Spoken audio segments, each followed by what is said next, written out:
Squad. I'm JinxeeKatt, and of course, as I just said, with me this evening is the wonderful Daxx, who's over this way. How are you doing today, Daxx? I am doing well, Jinxie. I am just ecstatic to be a part of this for 2 weeks in a row. Last week this Rdy2Feed team went on a reverse sweep. I'm just hoping they can catch lightning in a bottle again against this new team tonight. Yeah, I know the biggest thing that everyone is excited for here this evening is just games in general. Girls Gank Squad is always super exciting. Jessie does a really great job of picking the teams and making sure that they're super even. And, you know, it's always really, really amazing. We always get usually 4 or 5 games. I think it's only been like once or maybe twice that we've had just like a 3-0 dead easy. So I'm super excited for it. Yeah, I mean, I made the hot take last week that Jazzy is a better matchmaker than Blizzard. I mean, facts, but that's none of my business. So anyways, we're just waiting for the ladies to get in the lobby. It looks like we're waiting on one more, and then we will be ready to go. So, like you said, Daxx, we have Rdy2Feed as the returning champions.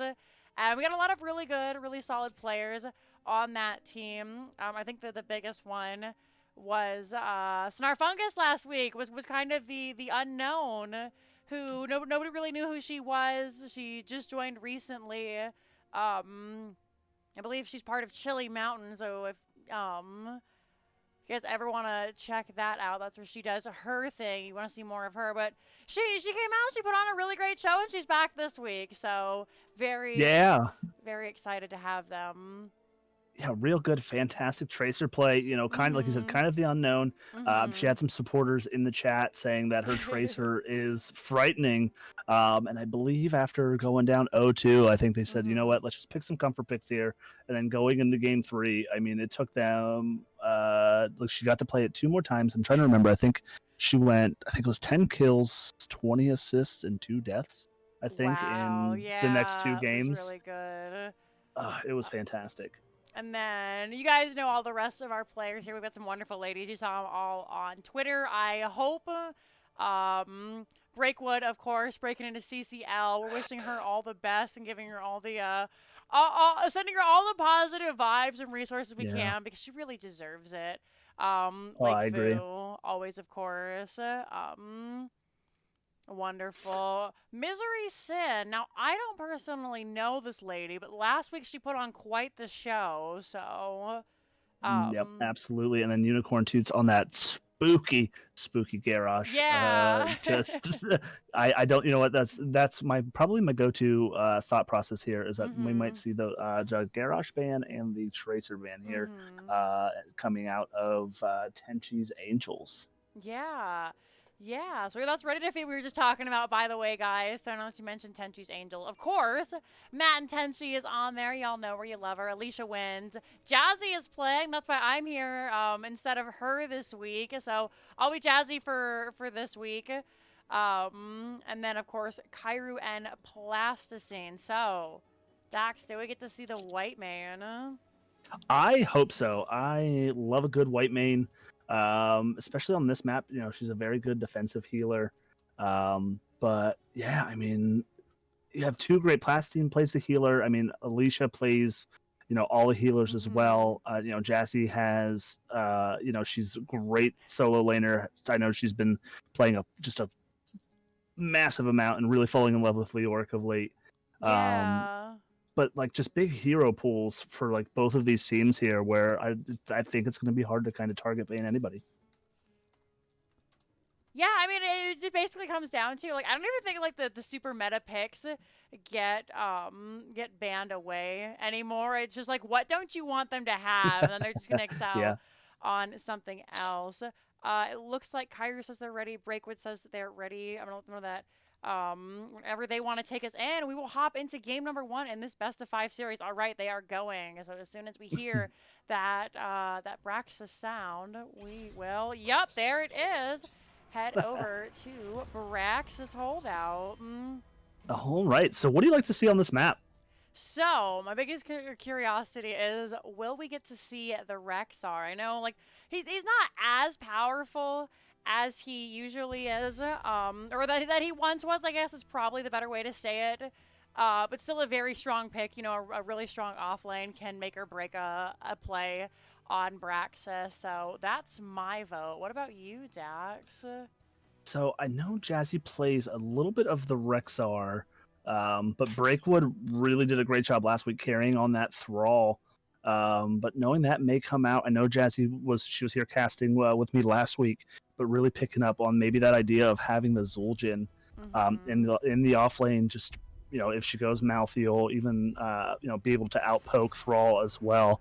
But like the big thing on this one, I think, is like the rotations, whether they take a global hero or maybe like a Genji or a Maiev to kind of make, or a Phoenix even, to make those quick rotations between top and bottom. Yeah, I could definitely see that. There's the Tracer ban you were talking about. Don't want to deal with that this weekend. It makes sense. I mean, a good Tracer is just so frustrating. Diablo taken away here now by Rdy2Feed. Not sure if that is a target ban, or who is tanking, really, for Tenshi's Angels this week, because I know Kairu tanks. I played a couple of games with her the other day, and her Diablo is seriously scary. You know what? He is a spooky good hero right now with that auto attack build. He's got 3 good builds he can go, but just on these choke points, and there's just a lot of walls to deal with. And then actually want to see the URL ban coming through here. So maybe first pick to save the ban on the Garrosh. We might see Kairu on the Garrosh here. Second ban coming out, maybe the Deckard. Ruby wasn't nerfed yet in this current patch. So we'll see a little bit of stuff here, or maybe even a Chromie. She can do kind of work on this point as well. Oh, I didn't even think of Chromie. That's a good point.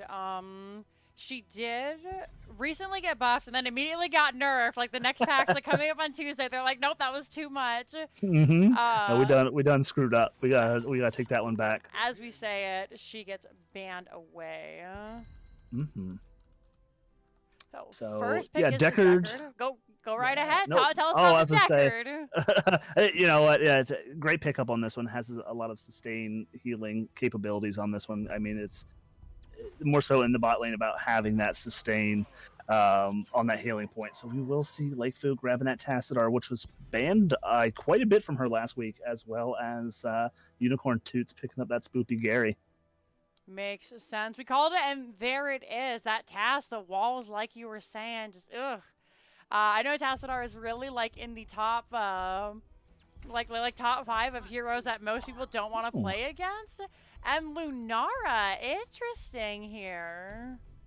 Yeah, there seems to be a lore. I can't remember if it was broken or not, but I know for like the longest time, whoever got the Lunara, I guess had the best.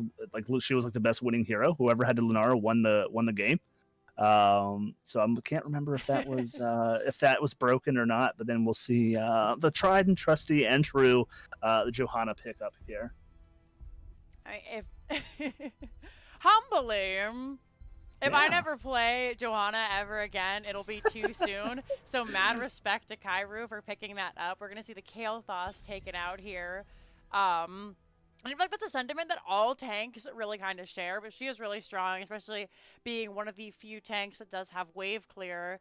So it makes a lot of sense to get her out of here, or get her in here, excuse me, and then get rid of that KT. Don't let them get that extra wave clear. Yeah, so we'll see what we go. I mean, I know with the nerf to her trait giving the cooldown back, she may go Laws of Hope, which gives her a little bit of burst healing, which kind of Deckard doesn't necessarily have until at least 4 with rubies. But really on that sustain on that bottom point, being able to kind of poke and stay on that point for a long time. But yeah, we'll see here. We need a healer on the side here. I was trying to think of what other healer might do well. So we're going to see the Anduin. Just root anybody that Garrosh wants to flip maybe into some light bomb action, and the Sylvanas. This is shaping up to be really, really strong. Curious who the off lane will be. I know Ragnaros has actually surprisingly spiked in popularity on this map. I have absolutely zero idea why. They haven't changed him at all, but he's been really, really strong. I've been seeing him more and more, so maybe Breakwood will pull for that Ragnaros. On the other side, an off lane is needed as well, so we get to see that Jazzalene Leoric that she was... no, she's going to go for the Sonya instead. She's not. She's going for the Jaina. All right, maybe see some swaps here by chance, but no, I like the Jaina pickup, and then Sonya can just out-sustain for days on that point. If she, especially like I like Sonya's blow-up build. I know a lot of people lean towards the E Whirlwind build here, but any Breakwood here can Sonya kind of has trouble with the poke, so we're going to see that Thrall getting picked up here. So it looks like almost minus the Tracer, a lot of what Rdy2Feed wanted to play last week. Yeah, really solid drafts here, looking at them. I like the Thrall, like you were saying, with the poke. It's going to really harass Sonya, because even though Thrall is a melee champion, like, you wouldn't know it until he comes in for the kill. So we'll have to see how these lanes are going. No swaps yet. I'm going to bring it back here while we wait for folks to load in, and I got to bring Daxx back, because anytime I go to like look at the Discord, because I keep getting pinged, and I'm like, oh, are they messaging me? And then I accidentally minimize it. When you minimize it, OBS is like, no one to see here. So, yeah, looking at these guys, who or ladies, gals, non-binary pals, however you wanna. Who is your choice for draft so far? Looking at just the draft, who do you think is one? I'm kind of leaning towards Tenshi's Angels here a little bit, just because I think Sony's going to, if she can get onto the back line there on Tassadar, he's going to have a hard time, because then Garrosh isn't going to be able to step forward at all to get the throws. So I think that's going to be the play there, and seeing if how or what their strat is to deal with that Sony, probably in the back line. Yeah, it makes sense. That's a really good reason to choose them. I think I personally have to go with Rdy2Feed. They got some really strong heroes there. If they get the Zerg wave, I think Sylvanas will be absolutely insane with the wave. Unicorn Toots Garrosh is nothing to sneeze at. So absolutely not. I see the very strong points in your argument. I'm going to have to respectfully disagree as we wait for everybody to load in here. Just another minute. I was saying that. Okay, there we go. I was like, come on. I was ready for it. We're going to go ahead and jump in game number 1. Over here on the right-hand side, we have Tenshi's Angels with Cairu on that Johanna, Plasticine on the Deckard Cain, AliciaWins on the Lunara, Jazzalene on the Jaina, and up in the top, it's going to be Matenshi on the Sonya. There we go. Got there in the end. And over on the left-hand side, Daxx, you want to tell us who's on Rdy2Feed? Absolutely. Your reigning champions from last week in the blue trunks on Rdy2Feed. We have Breakwood on that Thrall, Lakefu on Tassadar, Snarfungus on Sylvanas, Myserysyn on the Anduin, and Unicorn Toots on that Garrosh. All righty, and jump down here to the middle lane, where everybody is just going to try and look and maybe stack some of these quests. I have the talents available for you here. We are going to see Garrosh going that Warbreaker, trying to get that CDR and poison damage on their Q. And then the static charge, once again, pretty standard for the TAS here. Of course, Jaina going for those Fingers of Frost. So those are the quests you guys have to keep an eye out for. Let's see, a little bit of harass come out here. As, again, everybody just really, really trying to poke right now. I think you were saying earlier that Tenshi's Angels does have the poke advantage, and we can see it here as Unicorn Toots is getting kind of low. Yeah, and that's one thing Garrosh kind of has to deal with. He's not very good into poke. So he's going to have to maybe try and get some of those bush skanks set up there, maybe hiding in the bush on a mount.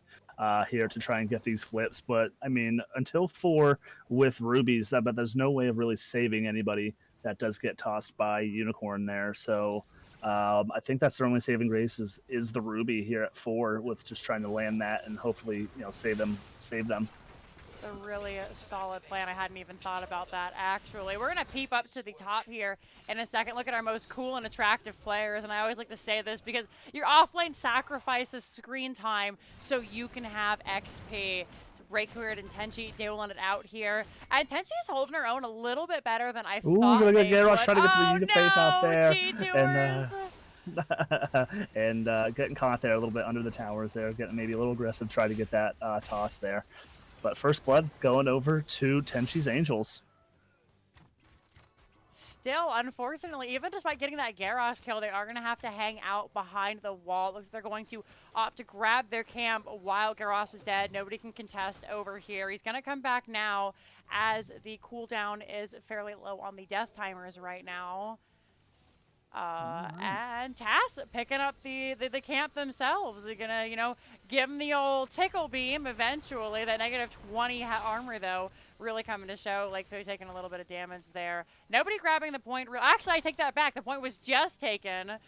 For a moment, they're giving 24% over to Rdy2Feed.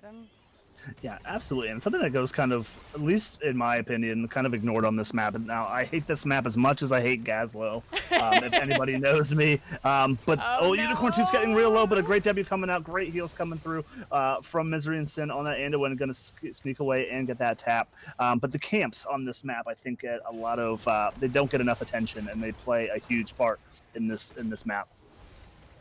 Yeah, that's something that you just have to be mindful on top of everything else. Kairu's going to get thrown in. They don't have their Iron Skin quite up. They're going to pop it right now and make it away with only half health. Like you said, those rubies really coming in clutch there from Plasticinex. Just keeping Johanna nice and healthy, able to get out without. Yeah, and just props to Kairu on trying to eat all of those throws. I'm not sure if she's just doing a great job just staying as close to Garrosh as humanly possible, or maybe just trying to get rid of the Johanna into the backline to maybe move forward with the team.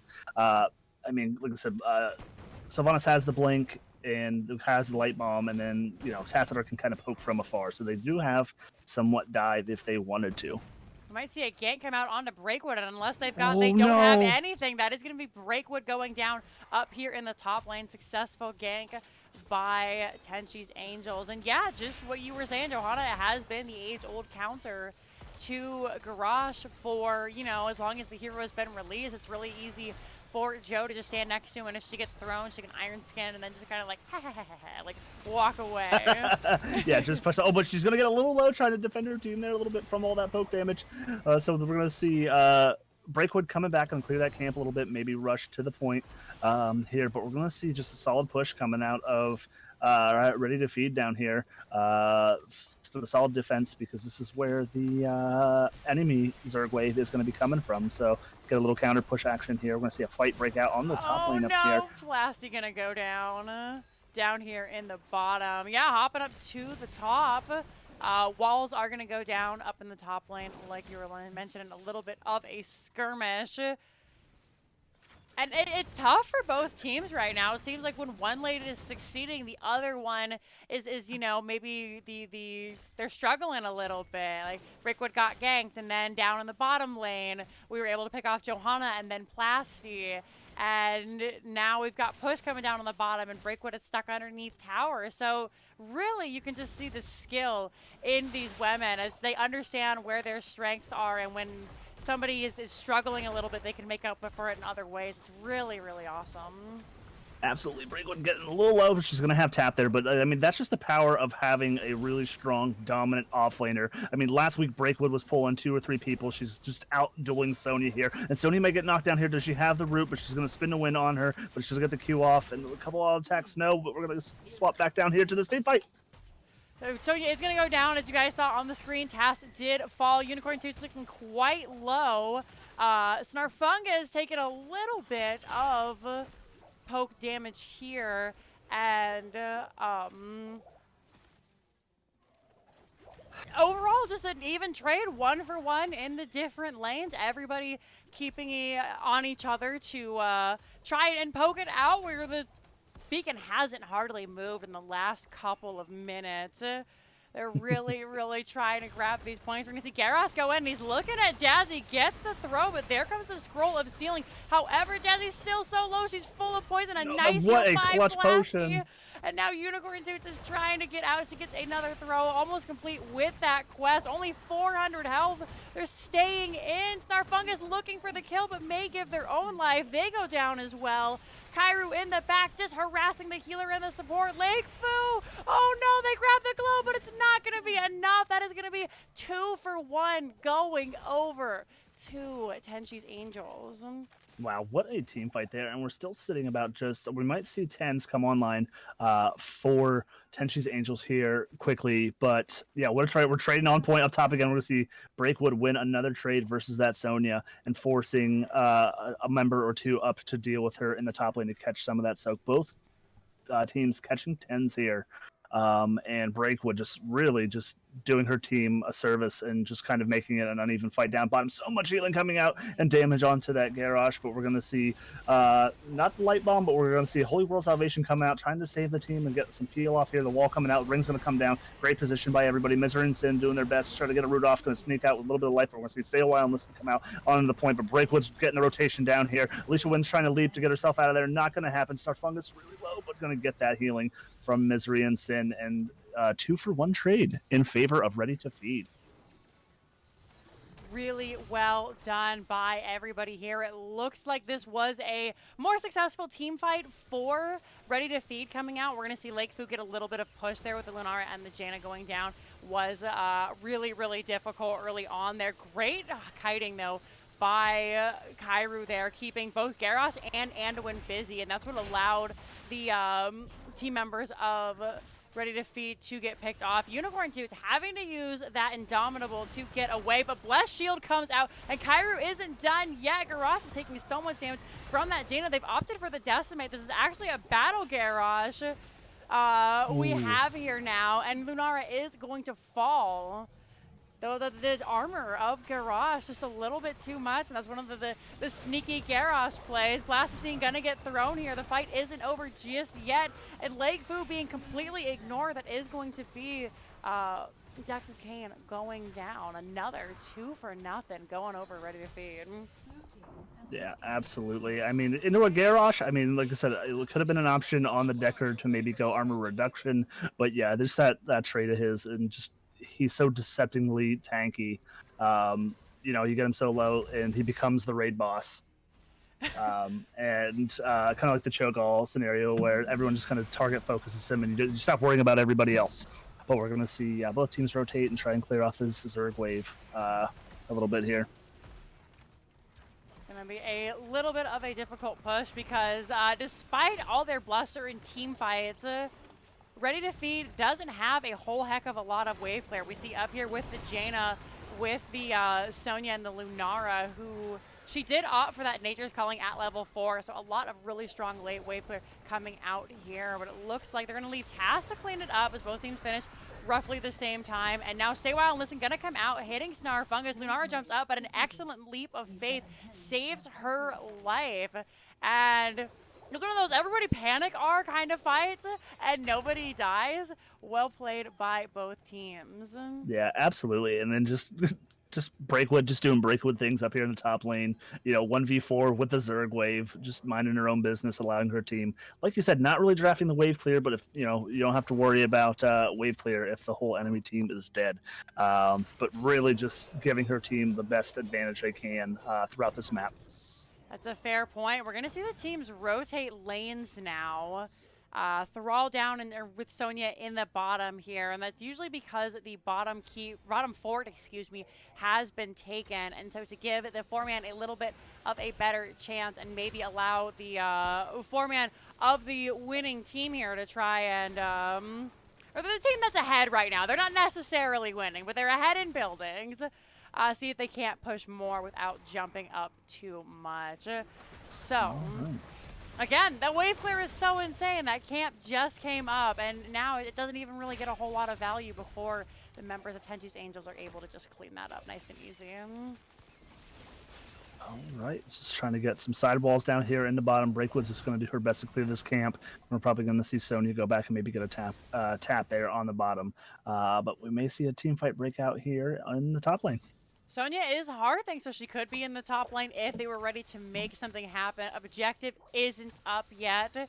So now's the time, you know, maybe sacrifice a little bit of soak to try and pick off a couple members right before that objective. And we are going to see Sonya creeping through. Not going to see any sneaky leap play, though, as she is Wrath. But here we come, a fantastic whirlwind. Beautiful scroll of ceiling. Snarfungus so very low. Silence comes out. Out comes that holy word salvation. Unicorn Dudes gets it in the last second, but an excellent blessed shield is going to be her downfall. Interrupting that Anduin all. Myserysyn is going to be the next to fall. The Thrall dropping Earthquake, trying to stay alive here with that extra 50 healing. Can they do it? No. Johanna with the Condemn is going to seal Breakwood's fate, and exactly what we thought. Well done by Tenshi's Angels, who now have full control over both of these points. Yeah, absolutely. We're going to see Sonya go down, and we're going to see a boss call here, which isn't too bad. XP soak, a little bit faster, getting 15s on the side of Rdy2Feed here, but just great boss call, and that's probably the team fight that Tenshi's Angels was looking forward to move that momentum meter in their favor. We're starting to fall a little bit behind. A couple of really excellent plays by Rdy2Feed put them in quite a good position, but now, like you said, this is going to be a nasty defense unless Rdy2Feed can do something soon. Unicorn Dude has taken out quite a bit of poke damage, has to use that unstoppable to get out of the scroll of ceiling. Up in the top, Sylvanas is going to go down to that Lunara poison. The team just getting so split here, and Anduin can only heal one person at a time. So as a result, poor Sylv. Sonya got out of there with 75 health. Oh no, I missed it. Lakefu, I think it was a Q on the Sonya, and she had some nice wiggles to get out of there, but with 75 health, but almost taking that one for one trade there up top. They're doing such a great job, and I'm still blown away.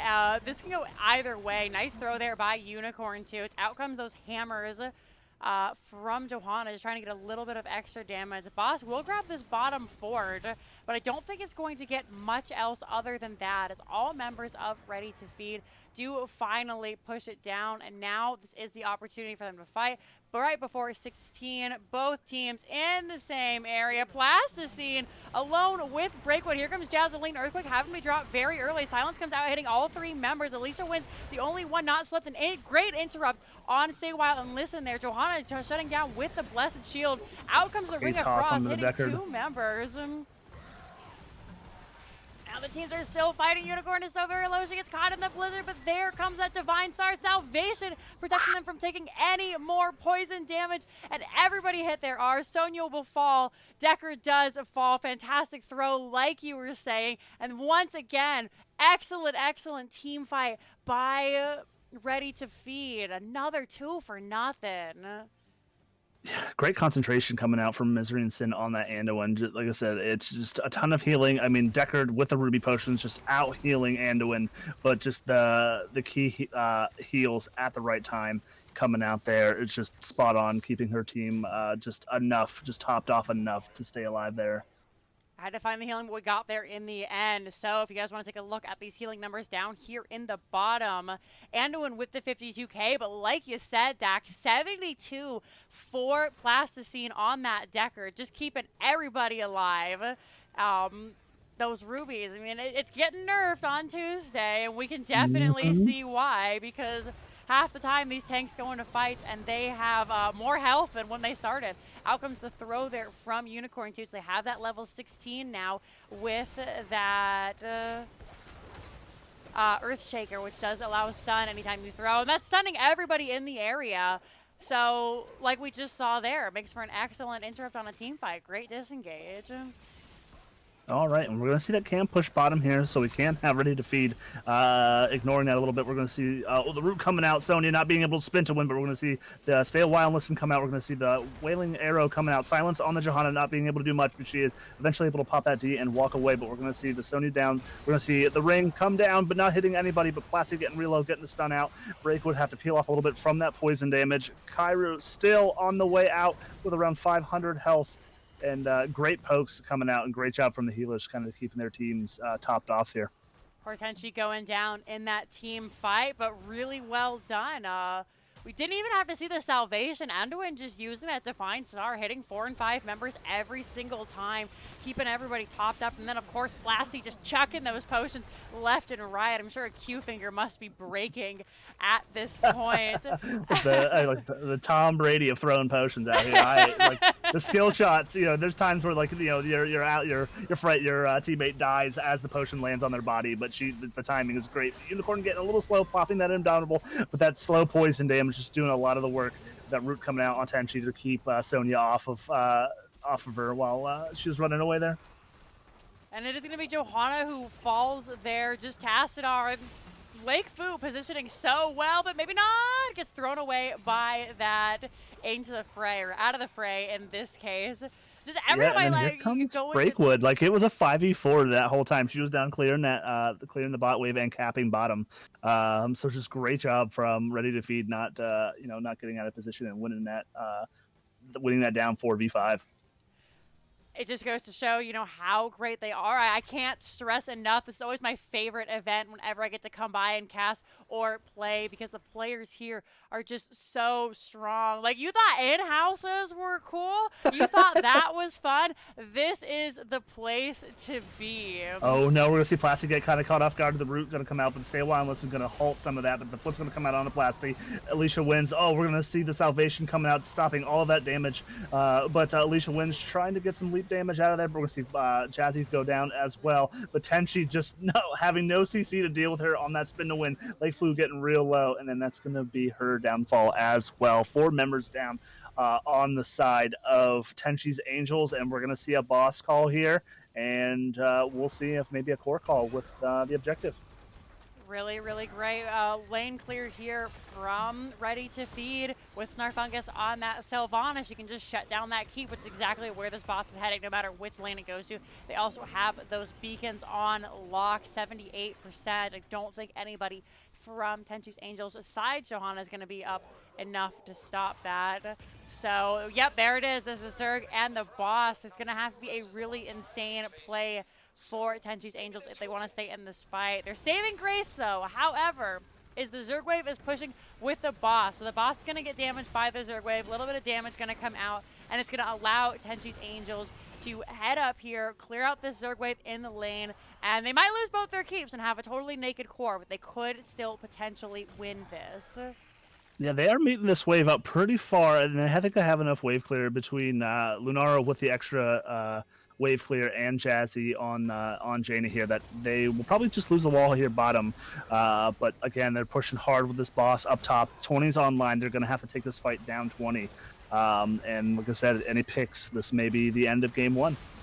There is that black arrows coming out, and this keep is just melting like butter. However, the Zerg wave is nearly done. They're going to leave Tenshi here to just clean up those Guardians in the top lane. This is the last stand of Tenshi's Angels. Out comes the scroll of ceiling. Stay a while and listen is good. It hits 3 members, but Breakwood is unstoppable. She comes out with that level 20 Earthquake. Johanna goes down. Jaina goes down. Deckard goes down. Absolutely unstoppable as Sonya also goes down. This boss is 50% health. Wow. And AliciaWins with only 25 is going to go down. The GGs are called as game number 1 goes over to Rdy2Feed. Yeah, great Wailing Arrow coming out right at the end there from Snarfungus, really canceling that Deckard Stay a While and Listen, and really swung that team fight there, because without that we probably wouldn't have saw Breakwood's armor upgraded level 20 on the Earthquake.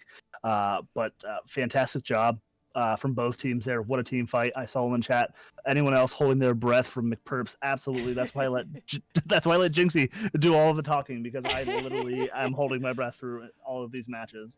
These matches get so exciting. You'll have to forgive me if I stumble a little bit, because like I see everything happening at once, and just the coordination and the layering of CC. I'm like, there's the thing, and there's the other thing, and then the big thing, and everybody's dead. Like, oh, and then nobody else knows what they're like. Jinxie, what the hell are you saying? We're gonna take a look here at these stats, 21 to 10.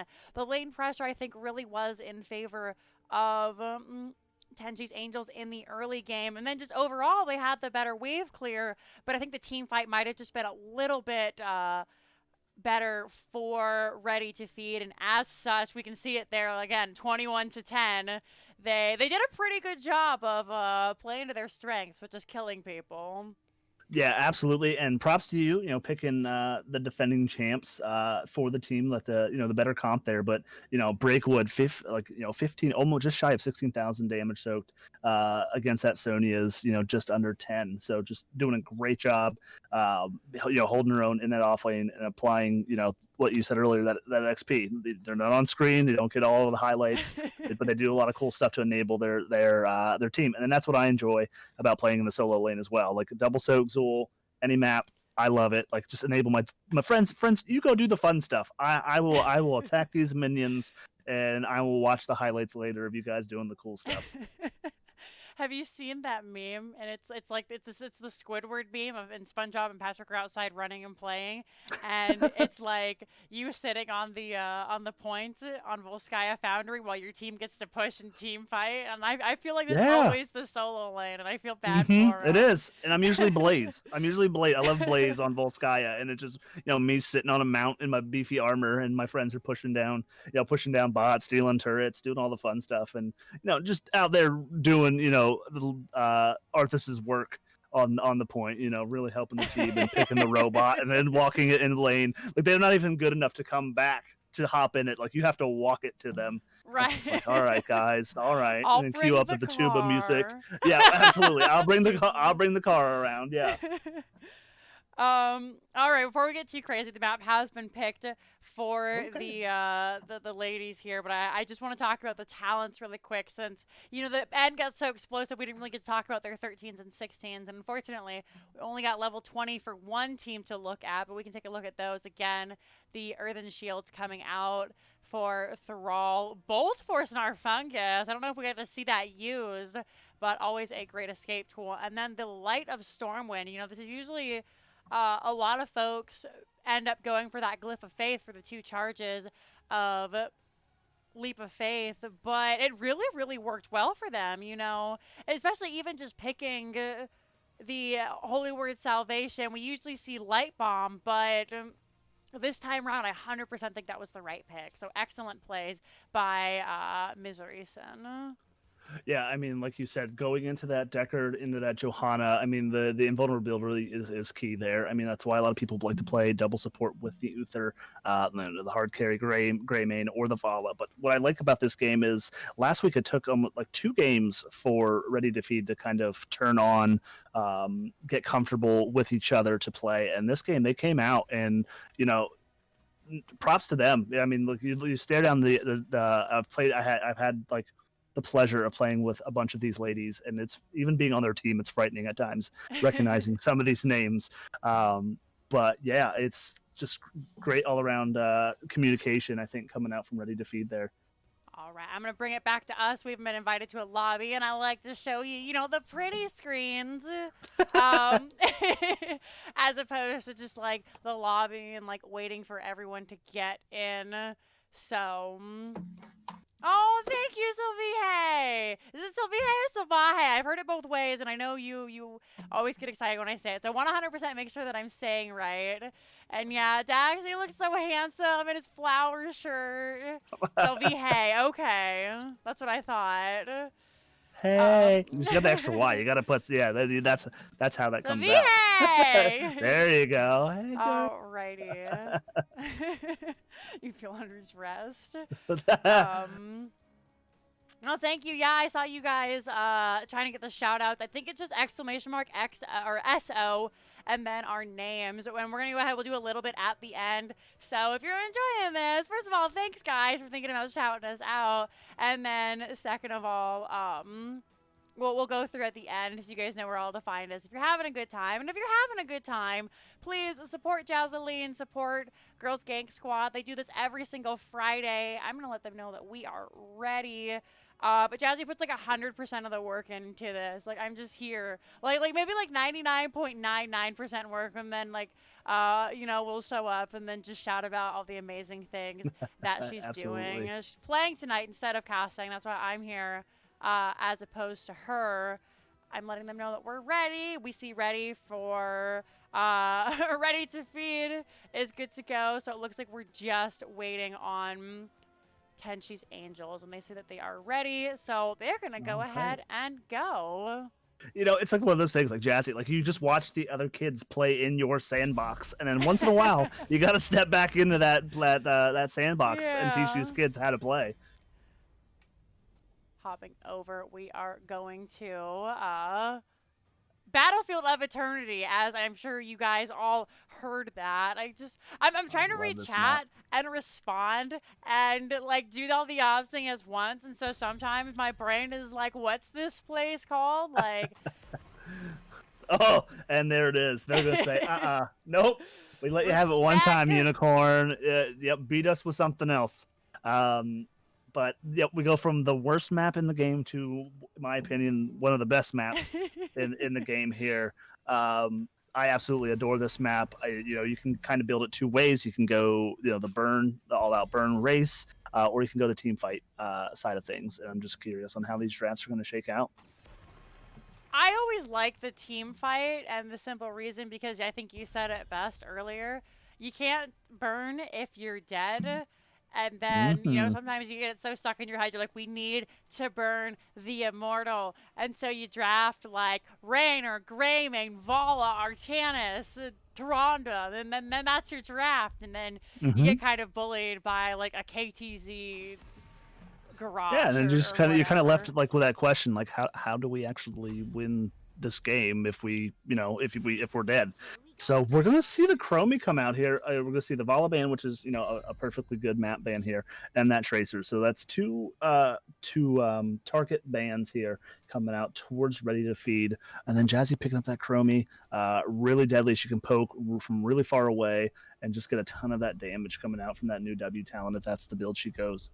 I'm really hype for the Jazzy Chromie. We saw last game she was so good at hitting her skill shots, and now that she can hit them all the way from Narnia, it should be really interesting to see. We're going to see Myserysyn picking up the Decker this time, and Snarfungus grabbing that Li Ming. Li Ming's one of those heroes that is great in the 4-man, like killing the enemy, and then when you're done killing them, you can turn around and start chipping away at the Immortal. So great. Ooh. I think we just had the same reaction. Like, there it is. Yeah, absolutely. And like you said, Li Ming is another one of those heroes that can just poke from Timbuktu on this Immortal from the safety of their own homes, like the base essentially, and get some kills. But I think I've only had the pleasure of seeing Plasti play Whitemane once, I think, and then it's usually banned against her all the time. So I'm excited here. If we're going to see Jimbo himself get poked down here. But, we might see Alicia on that Lunara again. She has another great, she does great against the Immortal in these little tiny chokes. Yeah, Lunara would be an excellent pickup. They still need another damage dealer, and even if they wanted to, depending on how early the off lane is shown for Rdy2Feed, they can even throw Lunara into the off lane, because I will wholeheartedly defend to my dying breath that I think Lunara trades the best out of anybody in the game. Yeah, and she just like Whitemane, and she'll laugh about it and run away with like two health, and it's so frustrating. I mean, that's honestly why I hate Gazlowe. Like, he's just so snowbally, and like you can't even get close to him because his turrets just completely shred you. And if they were to delete any hero, that would be my pick. But enough about me and my hatred for that little goblin boy. But we're gonna see Mei and Yrel. That's a really strong front line. And this, to me, it says go in. Mei can go in.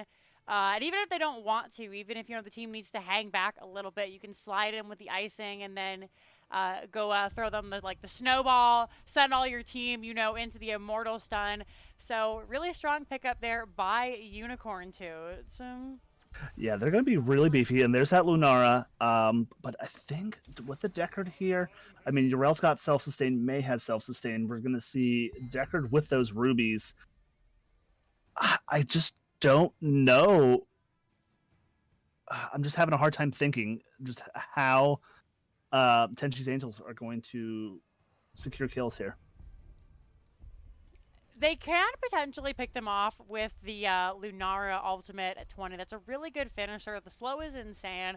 If they can get a swap It seems to be quite similar of the first map. We're going to see that Tassadar come out again for Lakefu. But going back to the draft, it's very, very pokey.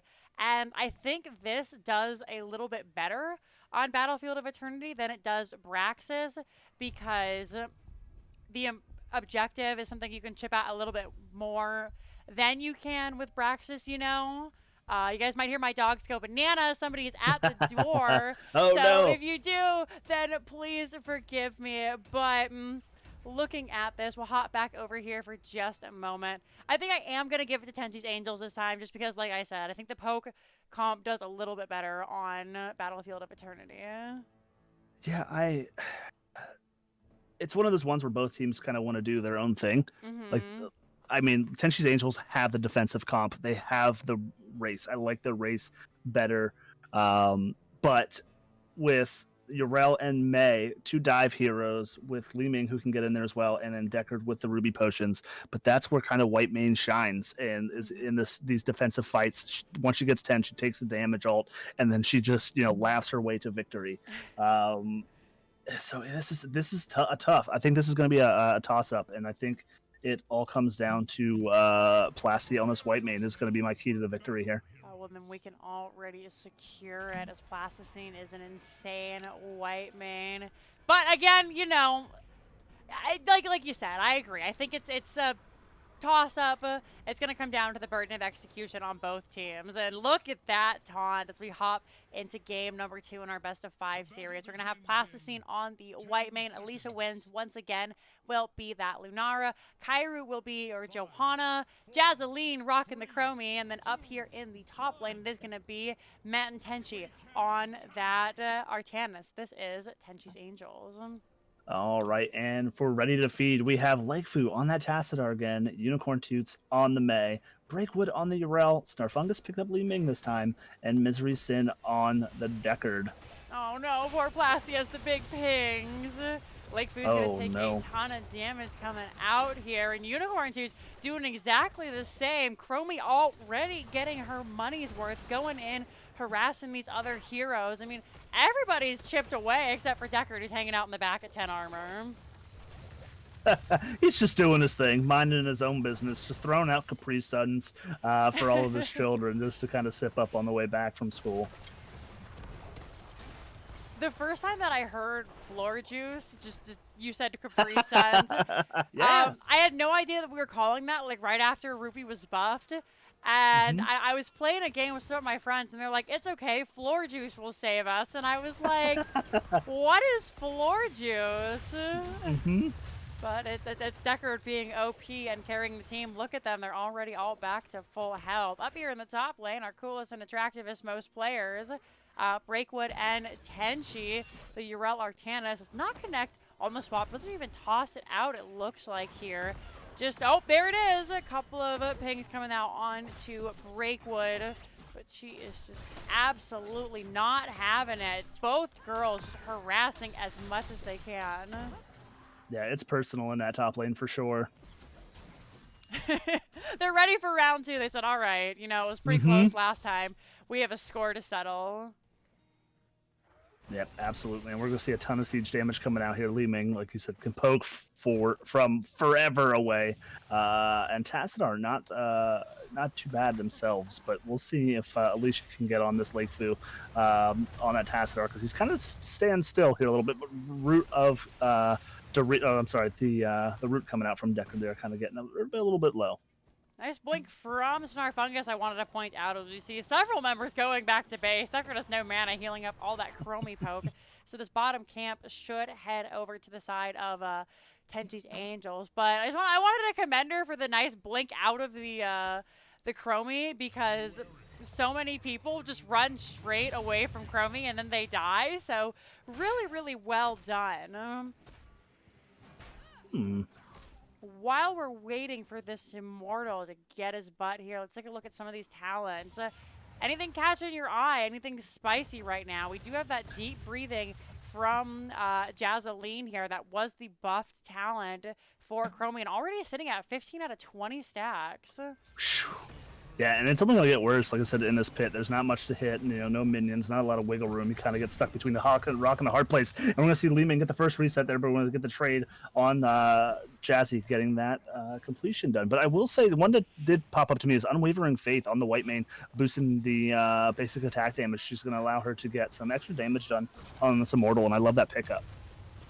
Yeah, Plasty's build is probably the only one that I ever go if I'm ever playing white main, which is usually Brawl. Yes. I can't play white main. Unicorn 2 is getting a little bit low there. And we're already seeing, like you said, the Unwavering Faith paying a lot of dividends there for Plasticinex, and she's able to just safely poke away at this Immortal, who is just sinking in hell. The team fight is breaking out here now. Unicorn 2 is getting 2 members locked into that Blizzard. Now the Immortal may finish Plasty off. It's Condemned coming out by Kairu. Plasticine running away, and now it's Unicorn 2 who's gonna be in trouble. The rest of her team is having to zone everybody else off of the Immortal. And what almost looked really rough there for Plasty turned out to be just fine. She's coming back. She's got no mana, but she's alive. Yeah, I mean, great job on Tenshi, just sitting on the back line of Rdy2Feed, not allowing both front line were engaging onto the team, but Tenshi just doing a great job trying to just be disruptive in the back line, and that damage not being able to come out onto the lockdown targets of Tenshi's Angels. Tenshi's Angels may have the upper hand here as we're starting to see the health and mana get very low on the members of Rdy2Feed. And as we say that, there goes Deckard. Breakwood has 1 leap left, and that's about it. She gets swapped back in by Tenshi. Chromie is going to finish the job. Here comes Artanis. They're ready for more, and that first Immortal, which is an inkling of a shield, is going to go over to Tenshi's Angels. What a group of team fights there. 7's going to come online here for both teams. We're going to see Artanis rotate immediately to the bottom here. We're going to see the team rotate top to push with this. I know usually sometimes the strat is to rotate to the opposite lane on these early Immortals that don't really do a whole heck of a lot. With this poke damage, they may do a little bit more. We can see Alicia just chunking that building there. Nice stun coming out. The Immortal hits 3 members. You don't see that every single day. Unicorn 2's running out. They're very far from their team. No. White Man is absolutely devastated by the setup there. Lakefu with the wall, and then Snarfungus finishing the job with a perfect Li Ming combo. Yeah, I still hear that sound. I'm actually trying to add Li Ming to my hero roster so I can stop having nightmares about that sound. Oh my, it's just yeah. You hear it and you're like, oh no. Oh. And you look at your health bar, you're like, oh no. That's the thing about mages, right? Usually if they miss everything, then you're gonna go and you kind of engage. But I'm just trying to engage on a Li Ming, and she's getting reset. And we're gonna see probably a pause here. We're just gonna see Plasty get having issues with that ping. And it's really hard for her. Poor Plasty. For those of you who don't know, she lives in the Philippines, I believe, and so her server is Singapore, but I think it's just like Plasty and Treebeard who are on Singapore right now. So she plays over here, and if she can get the West server, it's a little bit easier for her. I feel bad now because that means she probably got hit by that combo because she was stuttering a little bit. That's always absolutely really rough. Yeah, my first season of NGS, we had our support player actually played on the Eastern. We were a Western team, but he was from Australia. And one hero he could not play was Ana because of the ping was so bad he couldn't heal at all other than grenade.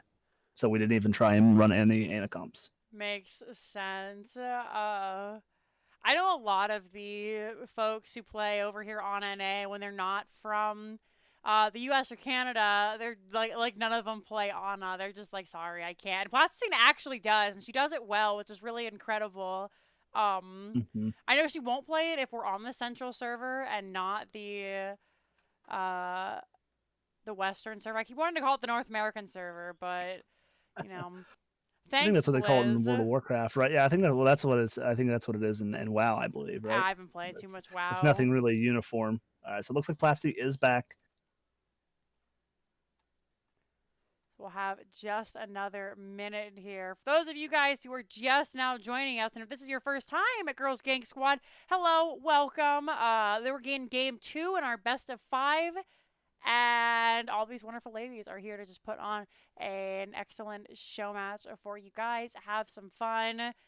please support Jazzalene if you like what you see. Yes, please give this lovely lady, this brilliant matchmaker, a follow for these great games. I always say it's the highlight of my Friday. There's nothing else after a long week than settling down and just watch these lovely ladies just put on a fantastic show week in and week out. Oh, I was going to turn on our VPN to get less than 250 ping. Feels bad. We're so spoiled here. Yes, we are.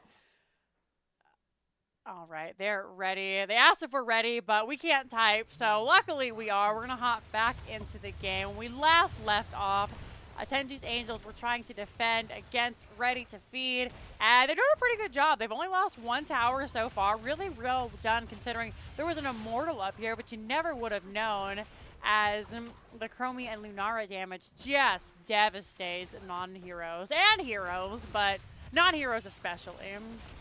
Yeah, we'll have to watch her position here a little bit. I mean, Jazzy did go Temporal Loop here, and here it is coming out on the Snarfungus. She may have a blink here, but all the damage going to come out there. She will blink back to her team and just drinking all those baby Capri Suns. And some poke come out on Alicia, but she's going to get some great healing coming out from Plasti there.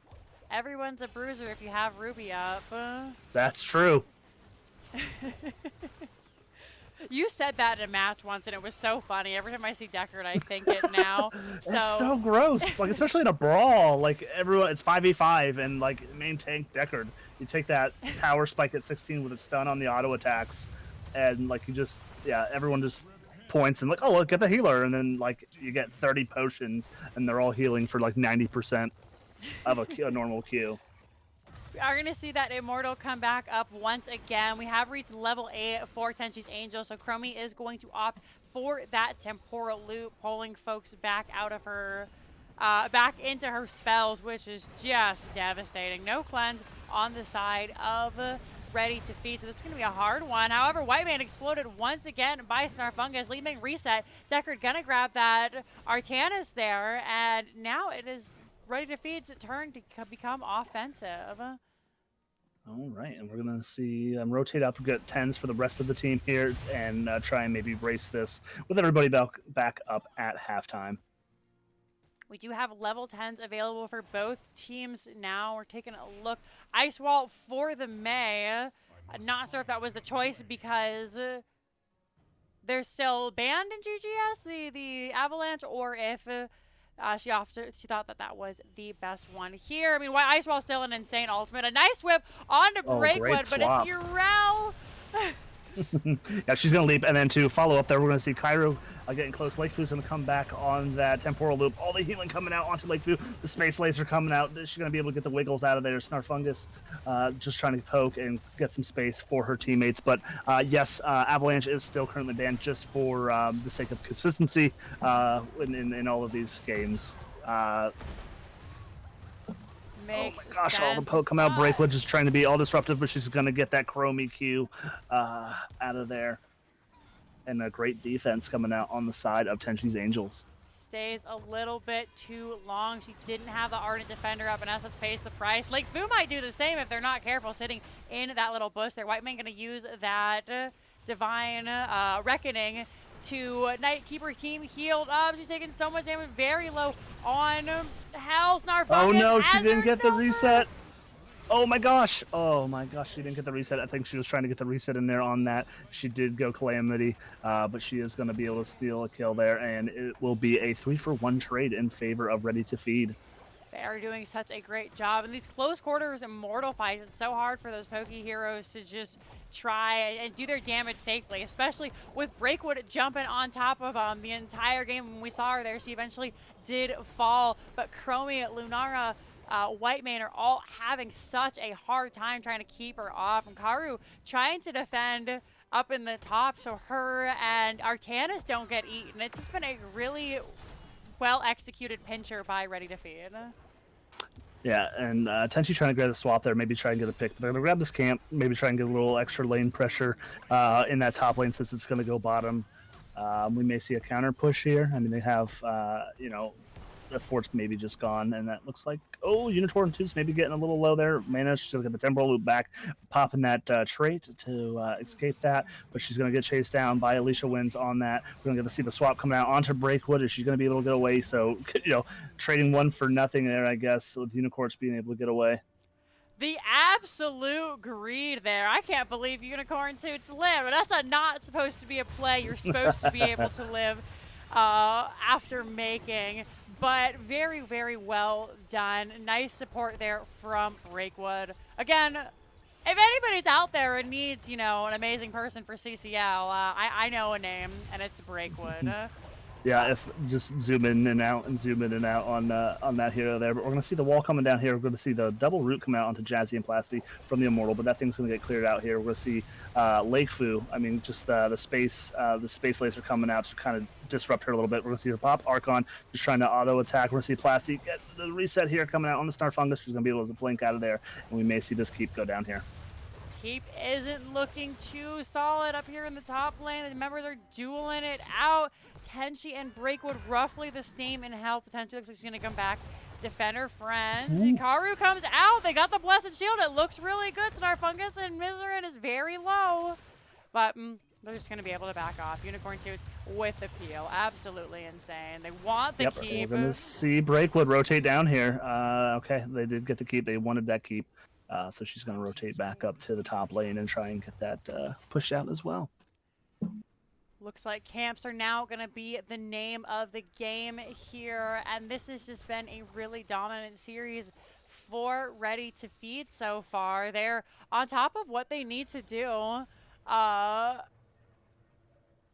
Part of it, I think, is Plasti is having a little bit of a hard time, not discrediting the ladies at all, but she's having a rough game, and it's making for a difficult time. But Rdy2Feed, I mean, there's a reason they were champions last week.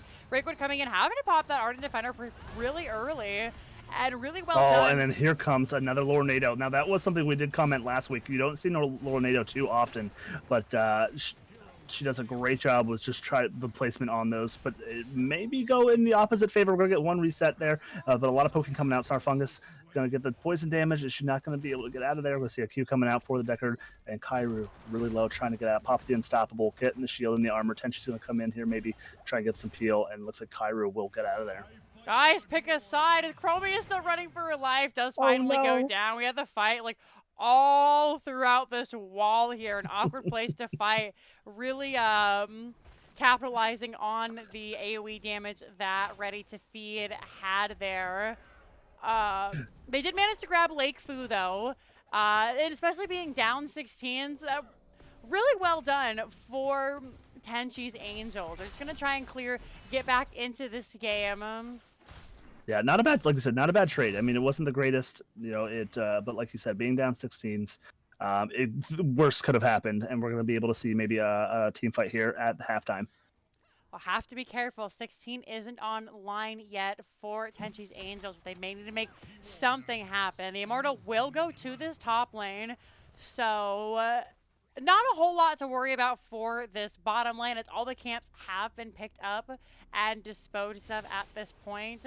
Halftime show is online, so Tenshi gets the swap, and it's good. The wall, unfortunately, prevents her from going too much further. Out comes that ice wall.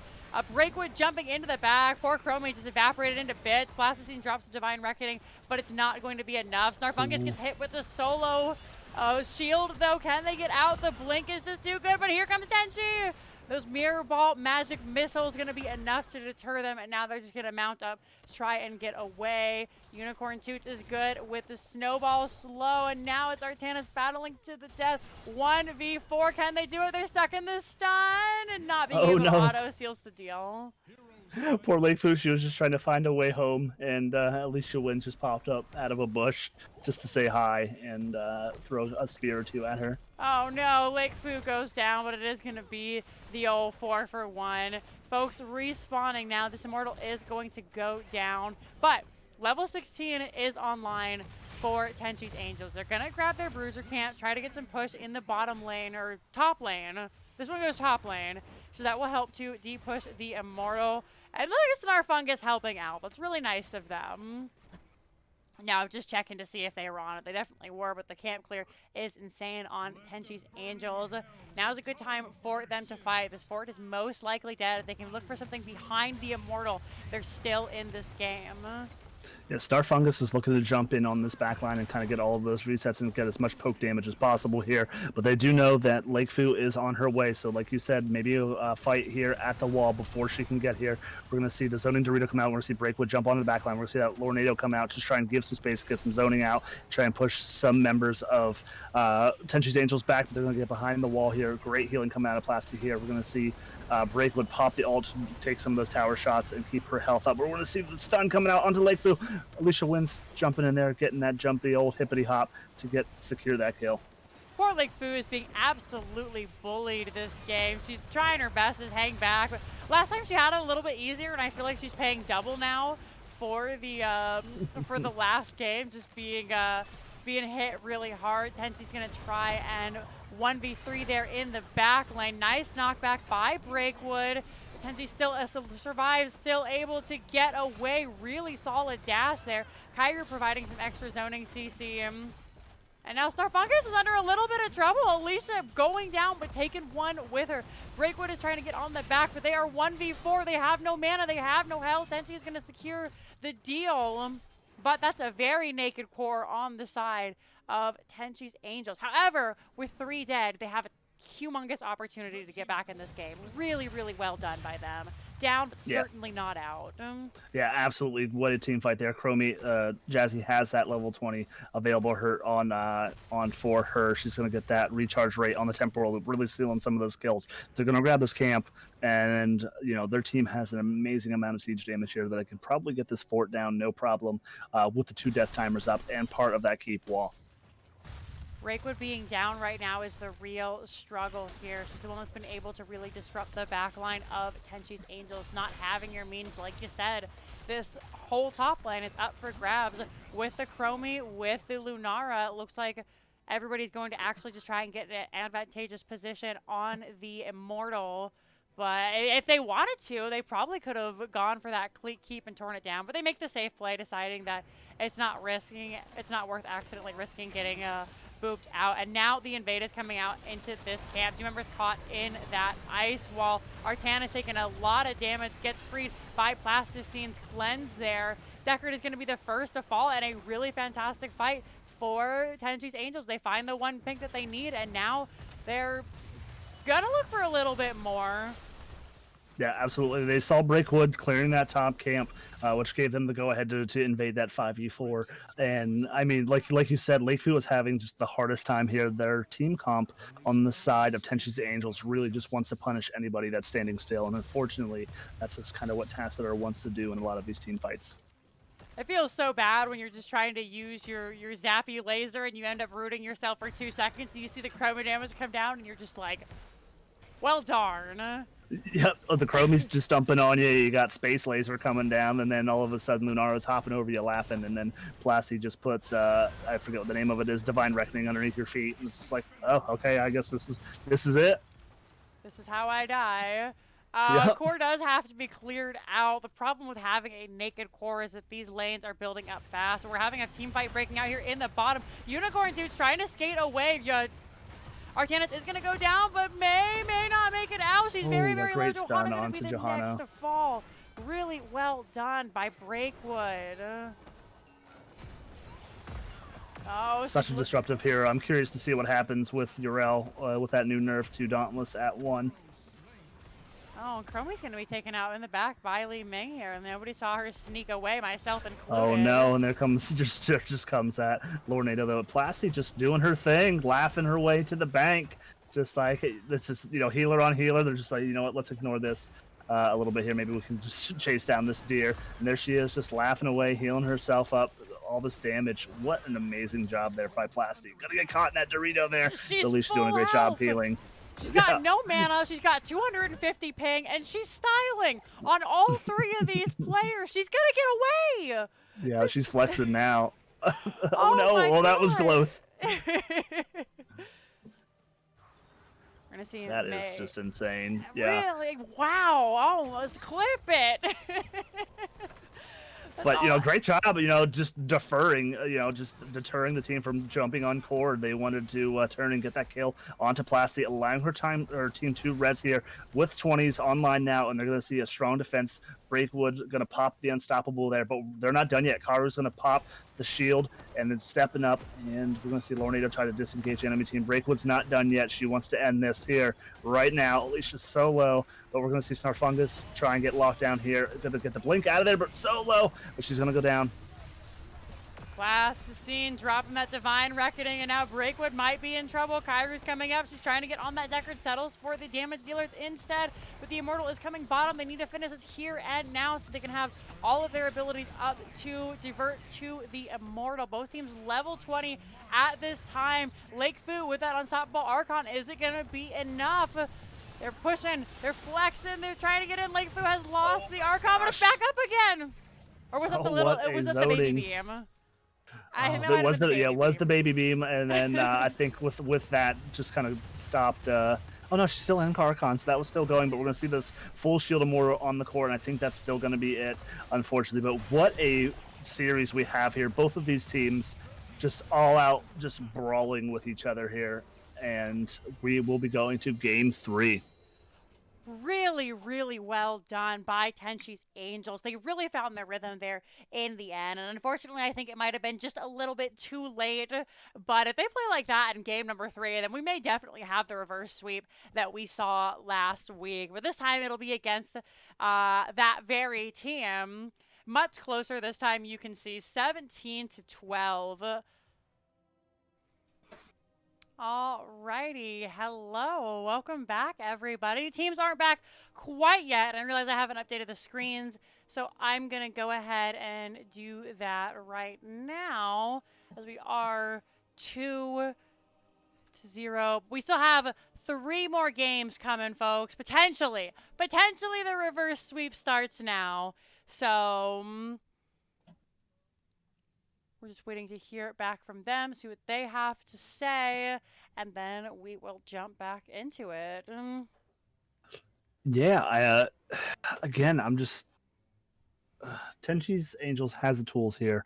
We haven't seen. I mean, I know. Oh shoot, Tenshi has been in the off lane, but we haven't seen Jazzy. I know Jazzy plays a really mean Orphea into Sylvanas. We may see Cairu get a chance. Diablo wasn't banned, I don't think, that last game, if I'm remembering correctly. Yeah. So, I mean, that still could be on the table here, but it looks like we have a link up. And for game number 3 here, we are going to Volskaya Foundry. Very nice. Volskaya is one of those. I'm excited for this because I'm excited to see what Tenshi's Angels can do when they have a point that, you can't just let somebody go off and soak and then get the XP lead. Like, if you're in the 4v5 on the objective, it's really hard to win. So now that they have this map, I'm not sure who picked it. Hopefully we'll get to see... uh-oh, if you heard that, that is my alert going off. I apologize, but thanks for the follow. But yes, very, very excited how they're going to be able to do with the change in objectives now, because like I said, instead of, just kind of like fighting over it, you can move back and forth. Everybody does have to continuously stay on the point, so that extra solo laning is going to be tough. Yeah, close quarters team fighting here, which, Sylvanas does play. She can go Merc Queen and empower those turrets onto those team fights. Cam clear is, a big point here in contention in this small, but it's a very macro heavy map here. But another map where white main shines, so we may see that banned. We could see the Tracer get banned instead of Lee Ming poking orbs and getting the resets on these tiny choke points here. I know Mephisto rises a lot in priority, so we could see that be picked up. Otherwise, maybe we see the return of Jazzy's Jaina. She did so well on dropping that Blizzard in such a small area. It could be very beneficial. The Ural, if it doesn't get banned, could be picked up once again. All right, I'm going to make sure that they are on... hosting on West. Okay. Just double check.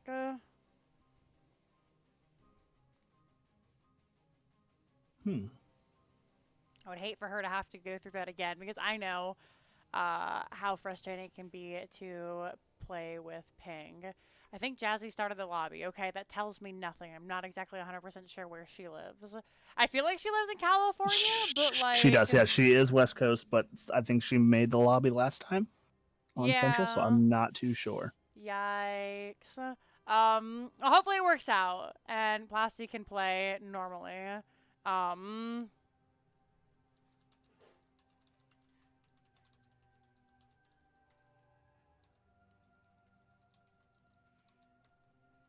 So it randomizes it.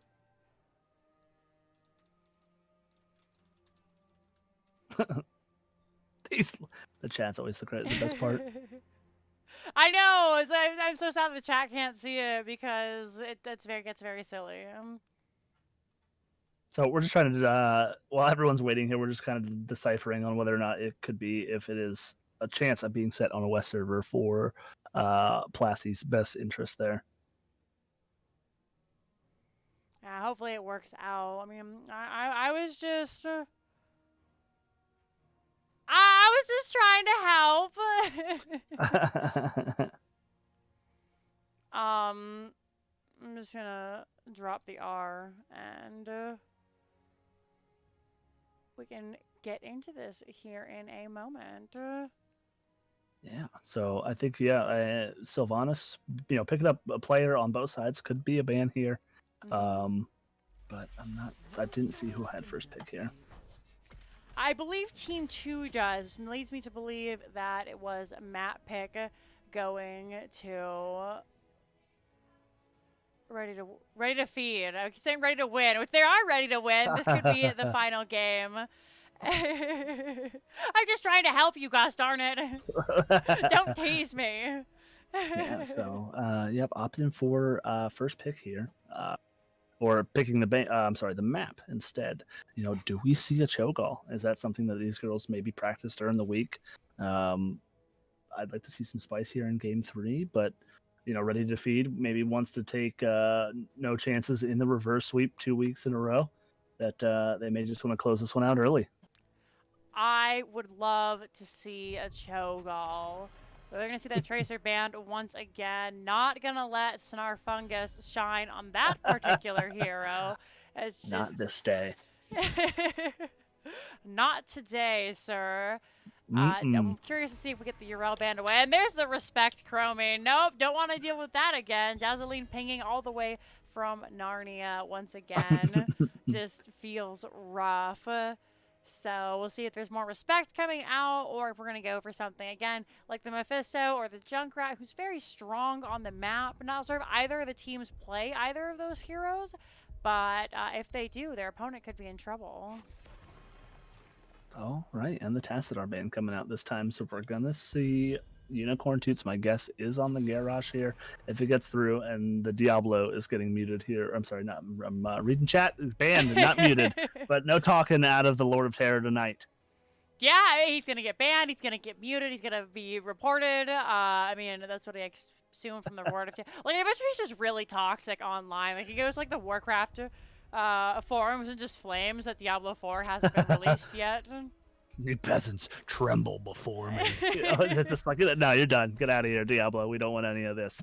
But first pick here, and Plasti on the Deckard. All right, just play him while you can before. That's the worst part. Everyone's like abandoning Deckard. Like, I know the shield talent was good. That seemed to be the pick before Ruby was buffed.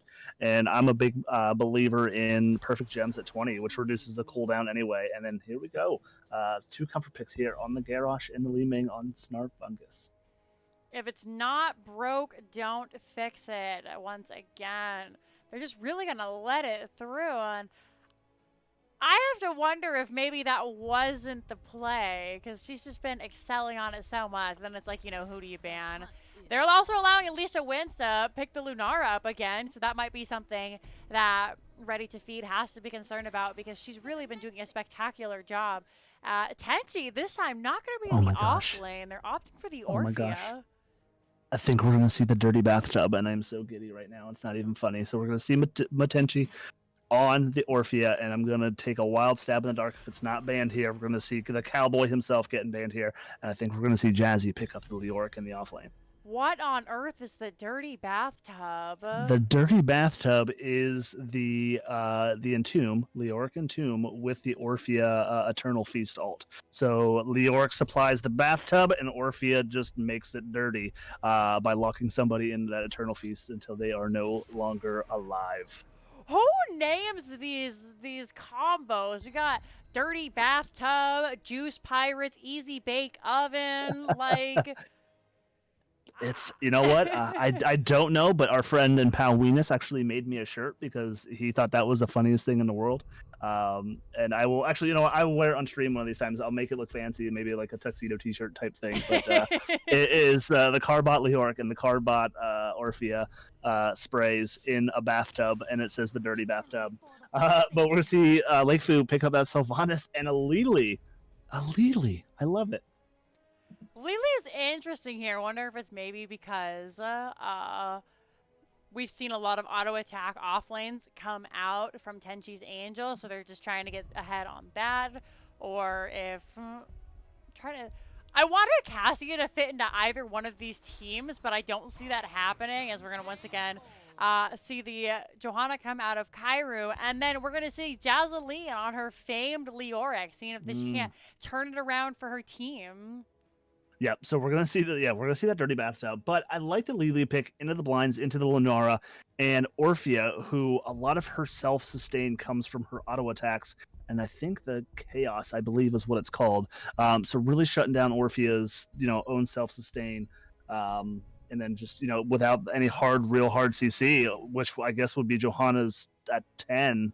Or stay a while and listen. I mean, Cups is going to get so much value. And then we're going to see Breakwood on Akira, a hero we don't see very often, but I enjoy her as well. Being able to kind of get those resets with everybody, kind of running away with the Li Ming. It is a really sustaining team here. Kira, you got to get her in before she's no good anymore. A lot of the ex-HGC players, if you guys have been paying attention on Twitter or in any of the Discords, are saying that with the Gladiators medallion coming, this may be the end of Kira, which, in my humble opinion, good riddance. I really despise Kira because the only thing you can really do is like walk into your team, and then she gets booming kick at 16 and you can't do anything like that. So you just die alone. But I think your boy will have a resurgence, is what I've been hearing as well, that Arthas having that unstoppable to like walk up to team fights and engage is kind of an exciting part. We'll have to see as we jump into game number 3, potentially the last game of the evening. Over here on the right-hand side, we have once again Tenshi's Angels with Cairu on the Johanna, Plasticinex on the Deckard Cain, AliciaWins is your Lunara, Jazzalene on the Leoric, and Matenshi rocking that Orphea. All right, and the home team. We have Unicorn Toots back on the Garrosh, Snarfungus picking up that Li Ming again, Breakwood on the Surprise Kira, Myserysyn on Lily, and Lakefu on Sylvanas. Now, I will say Lakefu going the dagger build, so we're going to see some stacking going on a little bit of a later game there for her, but this will be the map for it with a Johanna and a Leoric, so a big beefy front line for her to get stacks on that dagger quest. And Lily is still holding her level 1, so I'm wondering what she might be holding that on. Just looks like everybody else had picked their talents, so... We just have to talk about it. Once you talk about somebody holding their talent, they always pick it. Unicorn 2 is taking a lot of damage here, being really the only front line. Breakwood getting mad stacks early on. They throw the Leoric, but they can just spooky ghost away with that Spectral Wraith. However, oh my gosh, everybody's so low. Coming out. Unicorn 2 is so low. Can they get to the well in time? Is it going to be enough? It looks like it will be with that 49 armor that she had at one point, which means that Garage had 1% of their maximum health left. That being said, with all those members being so low and not having particularly great wave clear, we are going to see Tenshi's Angels hopping up to just get the clear on the Rainer spray. The disrespect coming out as Tenshi's Angels head back bottom. And geez, this wave clear is absolutely insane. We might even see a gank absolutely. on And the great, or on the Kira. Great camp rotation here. You normally want to grab the turret at 1 minute, so you have a chance to get a second turret mid first objective here. So we will see Rdy2Feed finally rotate about 30 seconds later onto that one. So maybe first objective will swaying on the side of Tenshi's Angels. Wisp was coming over a little bit too late. They were looking to see if maybe they couldn't invade. And so now the name of the game may be the support camp. That's the next thing to pick up. And it will give you a really strong advantage at that first objective, just having essentially a second healer. We're going to see a potion go in there as well with the Wisp, just for good measure, in case he gets thirsty. Let's take a look at some of these level 1 talents we touched on a little bit. Of course, Kira going for those fatal wounds. Sylvanas, like you said, going for that Unfurling Shadows. Level 4 still hasn't been able to grab any stacks. It's been a really rough time for them, considering they're just playing catch-up to Tenshi's Angels. Yeah, and then we will see Lily grabbing the fast feet, eager adventure, safety sprint at 4 as well, just going on that that bruiser Lily build as she laughs away. You saw Plasti do it in game 2 there on the white main. We're gonna see Myserysyn do it here, just walking away and laughing with eager adventure. I have never seen this Lily build. I don't play her too much though, so I'm very excited. What it provides. Having all that extra move speed can be so frustrating because Lily, as it is already so hard to kill. Unicorn2 is coming in, trying to disrupt this support camp. May have bitten off more than she can chew. She didn't expect the whole team to be there, and as such, first blood is going to go over to Tenshi's Angels, paying with their life for stepping up a little bit too far into that support zone. Yep, they're going to grab this as well, not having to burn that turret. We're going to see Plasti maybe just trading out the toys there, see who wants to grab what. But yeah, like I said, we're going to get the first 15-20% here channeled, where we're going to see Tenshi's Angels get a tap. And you know what? It's going to be a race to 7 here, I think. We're going to clear camp top, grab their own camp. They got time to play here. They will have 7s, and then their own turret is back up in 20 seconds. So we will see maybe, 75-80% and see Tenshi's Angels grab it from the reigning champs. Not untypical to see the teams just back off, let one team get a little bit of percent, then come back in later, especially like you said, having that level 7 is a huge advantage now. And as we can see, Tenshi's Angels are going in. Kira and Leoric did go bottom. Leoric finally heading up now. Getting there in time to just get a little bit of extra percent on this objective, and close to 92%. Level 7 has been reached by both teams. The members of Rdy2Feed finally grabbing their turret as it is up. Like you said, it was a little late earlier on. Will we see an invade from Cairu? They have the turret, they have the healing pulse. They have 2 turrets as they finish this up. Nope, looks like they've already dropped 1, so they will just have the 2. Oh, no, they have. It's 2 turrets and a healing pulse. Cairu coming out, though, taking a ton of damage. Eats up those rubies back to full health. Healing pulse was dropped very early on. Both turrets from Rdy2Feed coming out, doing a ton of damage. It's like having 2 extra heroes there. But Rdy2Feed is also looking quite low, and as such, they are going to have to go back and tap. Yeah, really low. They're going to get the objective here. We're going to see if Jazzy and or Alicia can maybe finish off somebody here, but unfortunately not. So we'll probably see them push here, the front wall, and then work their way up top for the well of the fountain for the second objective. We're going to see Kira coming out, trying to get onto AliciaWins. Breakwood now jumping onto Cairu. Have they gone too close to the sun? They're doing a ton of damage to this protector. Hasn't even gotten up to the top lane yet, which is typically where you like to see it. Only 20% left, still 30 seconds. Is it going to be enough to get this well? Looks like they're completely ignoring these turrets to just try and make sure the well is secured. But they don't secure it fast enough, and as such, Tenshi gets thrown back into the fort. She's being body blocked by Unicorn2, but Plasticinex keeping her healthy. Is it going to be healthy enough as Cairu comes in? No, but it's going to be Orphea going down. But now the team is here and ready to fight. Plenty of rubies here in the back. Lily juking and jiving, healing up everyone. Jazzalene jumping back in, getting a great mop swing in there. Plasti only 100 health. Danger is pinged. She knows that she does go down. Jazzy the next to fall, and that is going to be 3 kills going over to Rdy2Feed, casting them right back up in soak. Yeah, absolutely. Now that is one aspect of the game is the double soaked that I think that Tenshi's Angels does have. Kira's wave clear is not as fast as Leoric's, so now that they have the advantage here, they're going to get 10s. But any chance that Jazzy can allow her team the advantage to press 4 in the lane, but we're going to see Lila get chased down there, and we're going to see AliciaWins jump onto Sylvanas, and then getting that kill onto Unicorn Toots as well. Great turnaround and defense there coming out from Tenshi, and they're going to go right back for this heal camp. Absolute comeback as 3 members are just exploded. We saw that Into the Fray come out for Garage, but Sylvanas was already so full of poison, there was really nothing she could do except for die, and the blind from Cairu got there in the end, really finished it off. We saw her health drop all the way down to 11 before she finally perished. They do grab this support camp, and now they're looking to finally finish off that fort, the fort that cost them so much grief. We'll see some great trades. Jazzy getting the Q and the W onto Breakwood there, but she's going to be able to get that E, and she's going to pop her own E to sneak out of there. But we did see Entomb get used to try and get that gank onto Breakwood in the bot lane.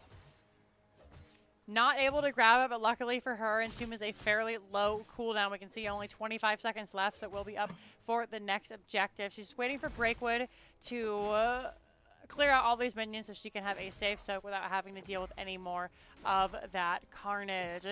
Sitting here at 182 stacks on the Fatal Wounds. We can take a look. Everybody with a fairly standard heroics. I will say like unrelenting strikes though for Breakwood. I love to see it. It's not the final cut. Yeah, that's it. Thank you very much. But she's gonna do that. Just that all. I was just gonna say, just provides so much self-sustain. But you have to get the lockdown there. But Entomb not up. It is up now, so we maybe see a quick pick. But just a lot of poking coming out there. But they did get the kill onto the Deckard. Poor Plasti, just in the wrong place at the wrong time, ends up costing her life. As really great solid rotation. I thought for sure Kira was dead there, but an excellent timing on that self-heal. Uh-oh, Tenshi blown to bits by the wave of force of the Li Ming. The turret has been picked up, however, so they don't quite lose that yet. They did drop the heal pulse, unfortunately. Pasti not able to get it off fast enough due to the CC. And now it's just Tenshi versus the world as she tries to defend this fort from... Yeah, absolutely. I'm just too busy watching this all-out brawl in the bot lane between Jazzy and Breakwood. Girls, calm down. You both have families. This is just an all-out trade here, ignoring the minions. They are just 1v1ing here in the bottom, and it is just an insane. Like, I can't... It's hard. It's so hard not to watch this, but I know there's so much fun going up in the other part of the map here. Yeah, so we'll jump back to that in a second. Both teams, both heroes having about equal health there, really trading out well, evenly. Middle lane being harassed. We saw those black arrows come out. Objective has spawned in the top lane. We're going to see Rdy2Feed get an early start on that.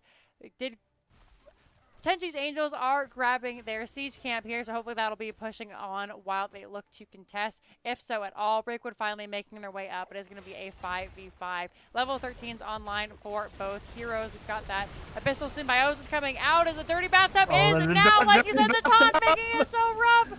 But Breakwood dies before he gets off those unrelenting strikes. Lakefu trying to get away, but here comes Jazzy. However, that Windrunner going to save her life. Lily going to go down in the background, and that is going to be 3 heroes picked off as Garage also met a similar fate. Everybody presses their arm, checking for any survivors. Nobody is there. Oh my goodness. And then the sleep wasn't even used there. I mean, that was only the 2 ults used on the side of Tenshi's Angels. They still have sleep. They still have Leaping Strike and Blessed Shield as well. We're going to see Jazzy just continue that double soak game. Maybe push mid here a little bit to get 16s online for their team. Wanted to talk about the talents, and we saw most of them used out there. Of course, the Windrunner for Sylvanas, allowing her to escape while away from Jazzy there, who just absolutely beautiful in Tomb. We're going to see this support pound picked up. The members of Rdy2Feed finally rezzing. Just going to go ahead, reset that now. Nobody wanting to take too much. As it looks like another fight might be breaking out. Yeah, and that's something they're going to have that Rdy2Feed's going to have to keep an eye on. I mean, Lily did go the cleanse, but that's not going to save anybody from being inside that bathtub, unlike someone like an Anduin or, even like a Tyrael, I guess, per se, or an Uther would be able to save somebody in there.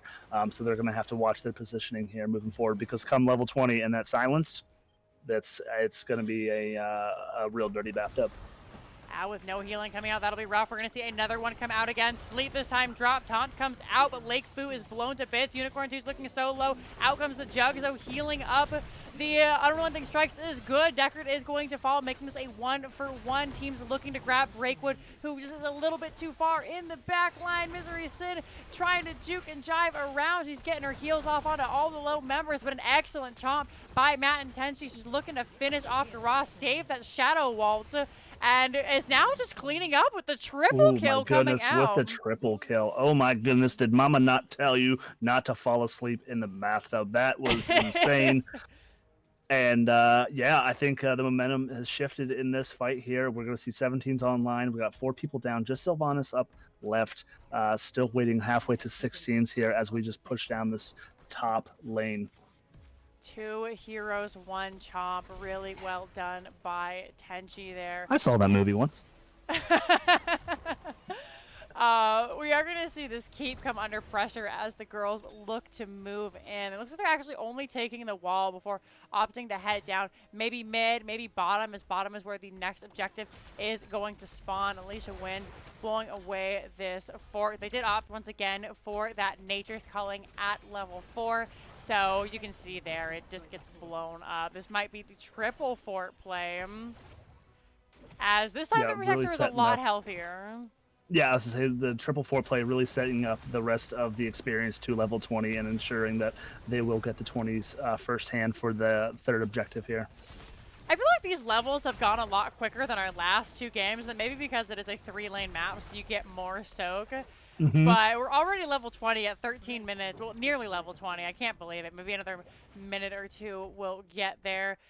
Interesting choice as we keep moving forward. 6 seconds left on the Protector, 18%. Maybe time for, Tenshi's Angels start heading back, and it looks like this time they're going to drop themselves off responsibly. But level 16, Heraldric Staff from Deckard Cain, getting that booping staff out. Talent. I love that talent so much. Going to be able to deal with Breakwood and walk up onto her while she is using that Unrelenting Strikes to just kind of halt her in her tracks. But the ping's coming out on Lakefu, but it looks like she's going to get this top fort down. But Breakwood really is just providing vision for the team. Lakefu is going to try and sneak away with some wiggles. She'll probably have her E out here. Just try to debate and switch here. And then there it is. They're going to follow her onto that one, and all things get dumped out, and the stun. And we're going to see Lakefu go down here, but a lot of damage getting traded back onto Jazzalene. She's going to pop that turret out there. Going to get Snarfungus into that. The Dirty Bathtub coming out, but that Blink going to be able to come out. We're going to see Cups getting pushed. We're going to see auto attack from Jazzy. You don't normally see that very well onto the Leoric, but we're going to see Orphea go down as well to stay a while. And Listen going to come out. Unicorn2's popping the unstoppable. Cairu just doing the best to press up into this backline. Myserysyn just popping those Qs and laughing with eager adventurer. But AliciaWins is going to say, no, not today. I can laugh and jump over on top of you, but we're going to hit that W onto Unicorn2's and some Qs from that legally to kind of sneak away. But Jazzy's not done yet. Going to E into there. Plastic getting that slow. The zoning Dorito coming out as well. And just, oh my goodness, just the heals coming out from Lily is just insane.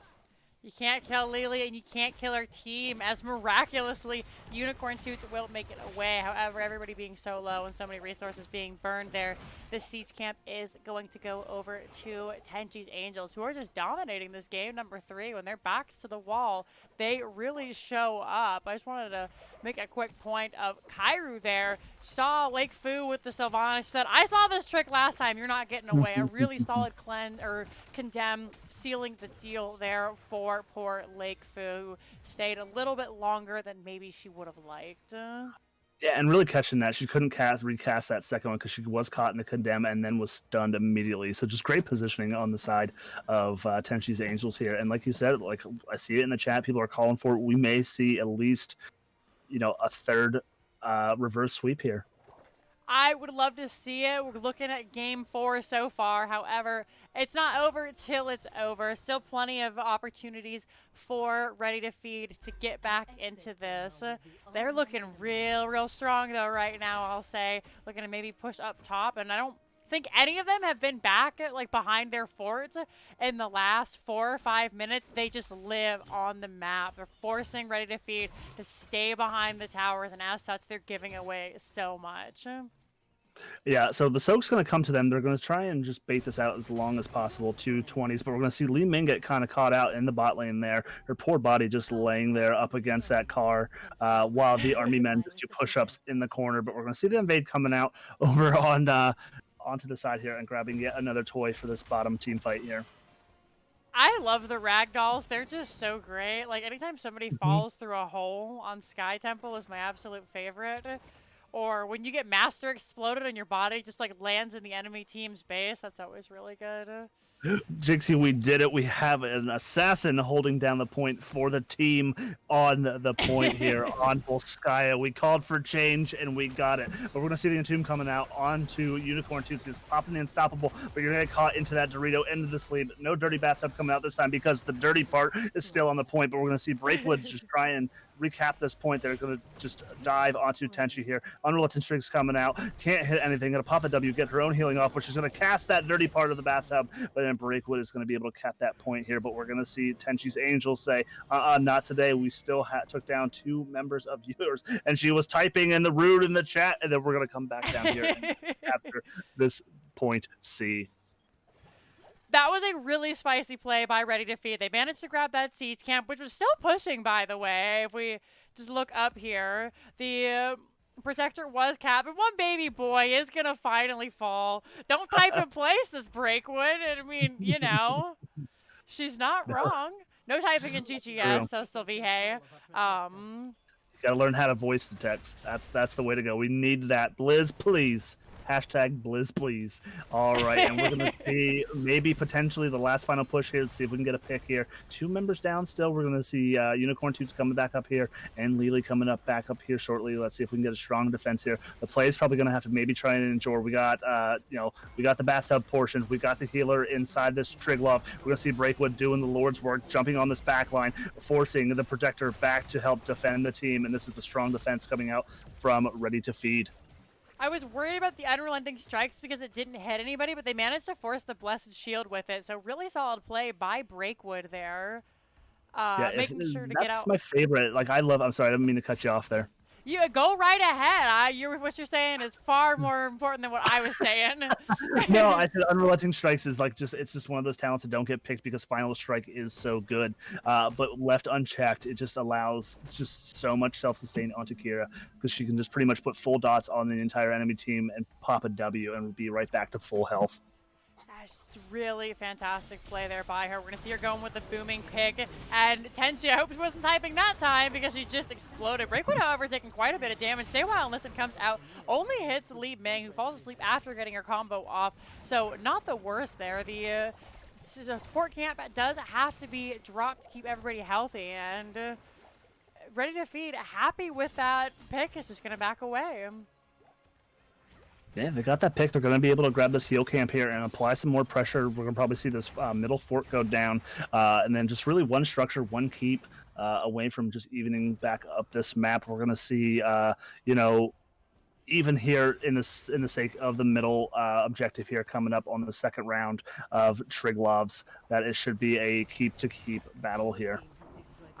You bring up a good point. I mean, the only one keep has gone down. We're 20 minutes into the game, and I'm very surprised. Level 20 online for both teams. We've got that Mistweaver coming out from Lily, the Silent Killer, reducing the, or getting the silence out anybody who is hit by the unrelenting strikes there, and then, of course, giving her that CDR.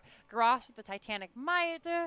Throwing 2 of the closest enemies now. Just some really good stuff. AliciaWins opting for that intensifying toxin. They've gone the full poison build with the unfair advantage here. So come this next fight, we should see some big poisoned bars.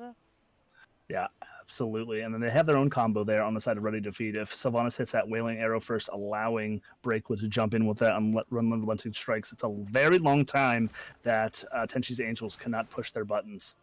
That's a fair point, but we're going to see that Dirty Bathtub come out with an excellent setup by the Blessed Shield. AliciaWins doing a ton of damage, and now Plasticine, stay a while and listen. That is going to be 3 heroes deleted before they can say anything. And I think that's going to be the core call coming down through the bot lane here. 5 members up for Tenshi's Angels. They're marching. Getting work done. Leoric is pulling the boys. They're getting these minions come.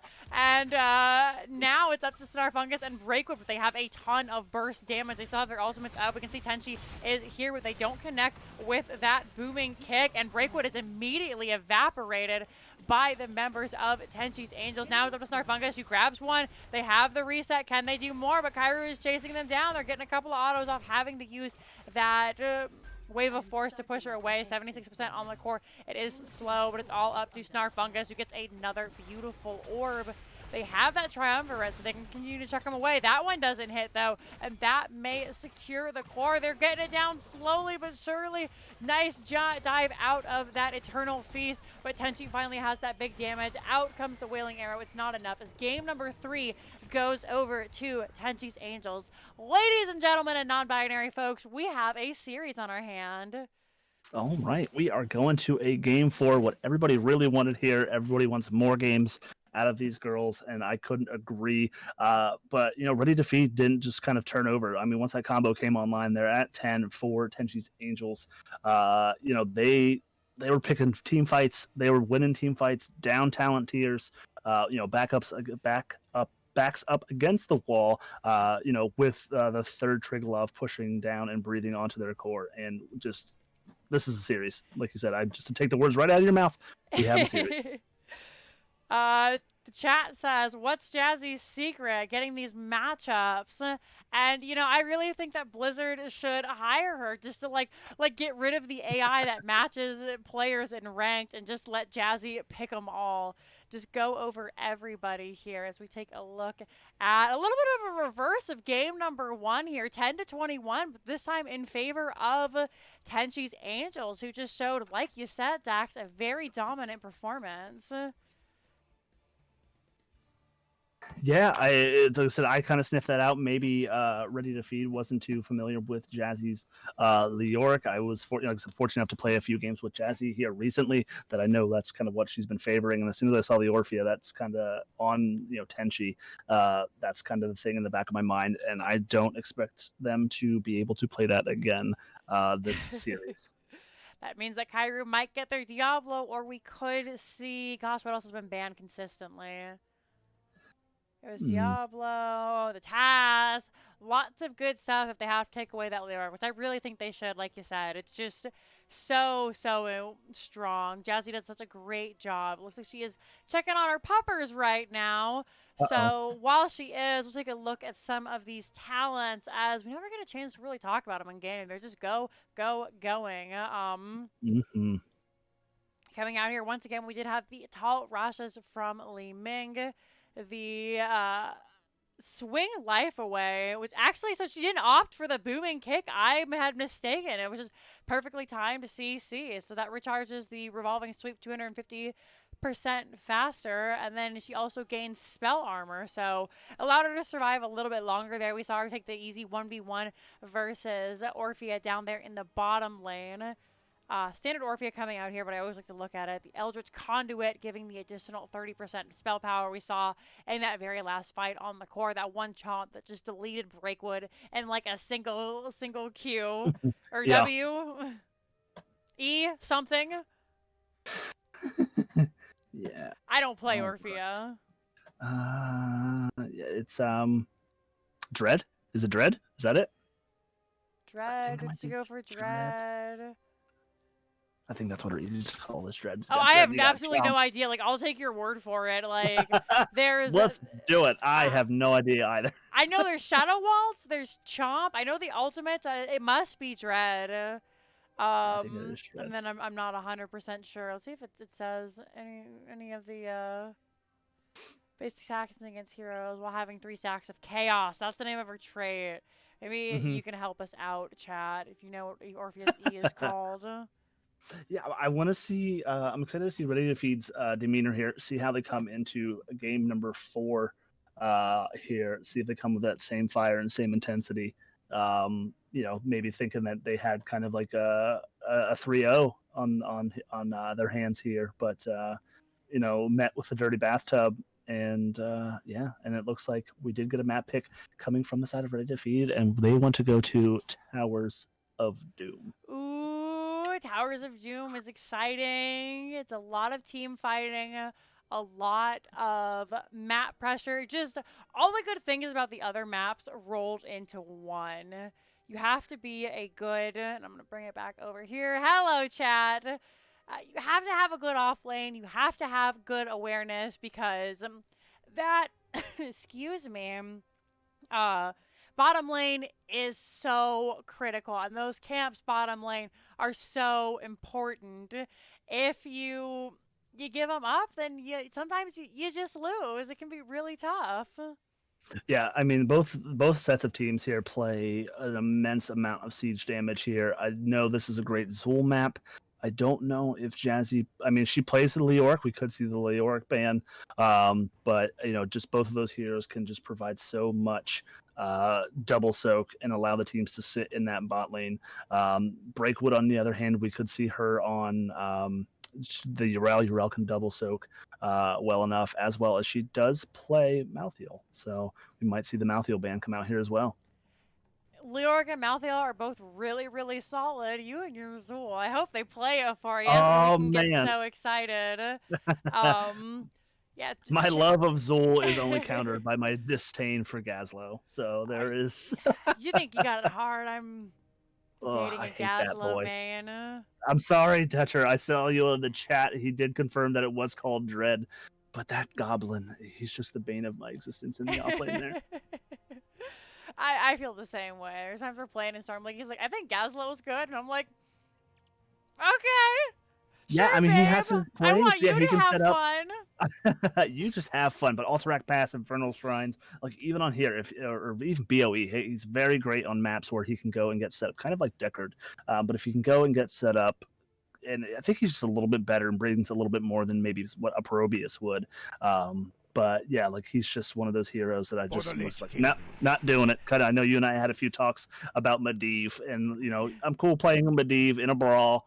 But that first death, probably 2 minutes in and losing all your stacks, I'm just ready to wipe my hands clean of it. GG next, and just ready to throw in the towel. Yeah, definitely. Again, sorry, Jazzy. I turned off my my alerts, but they're still coming through for some reason, so I apologize for that. But thank you for the follow, whoever that was. I appreciate you for dropping one for your old pal, the Lich King. I think chat said it best, just hopping back to this map really quickly. Thank you, Love Everlasting. I appreciate it.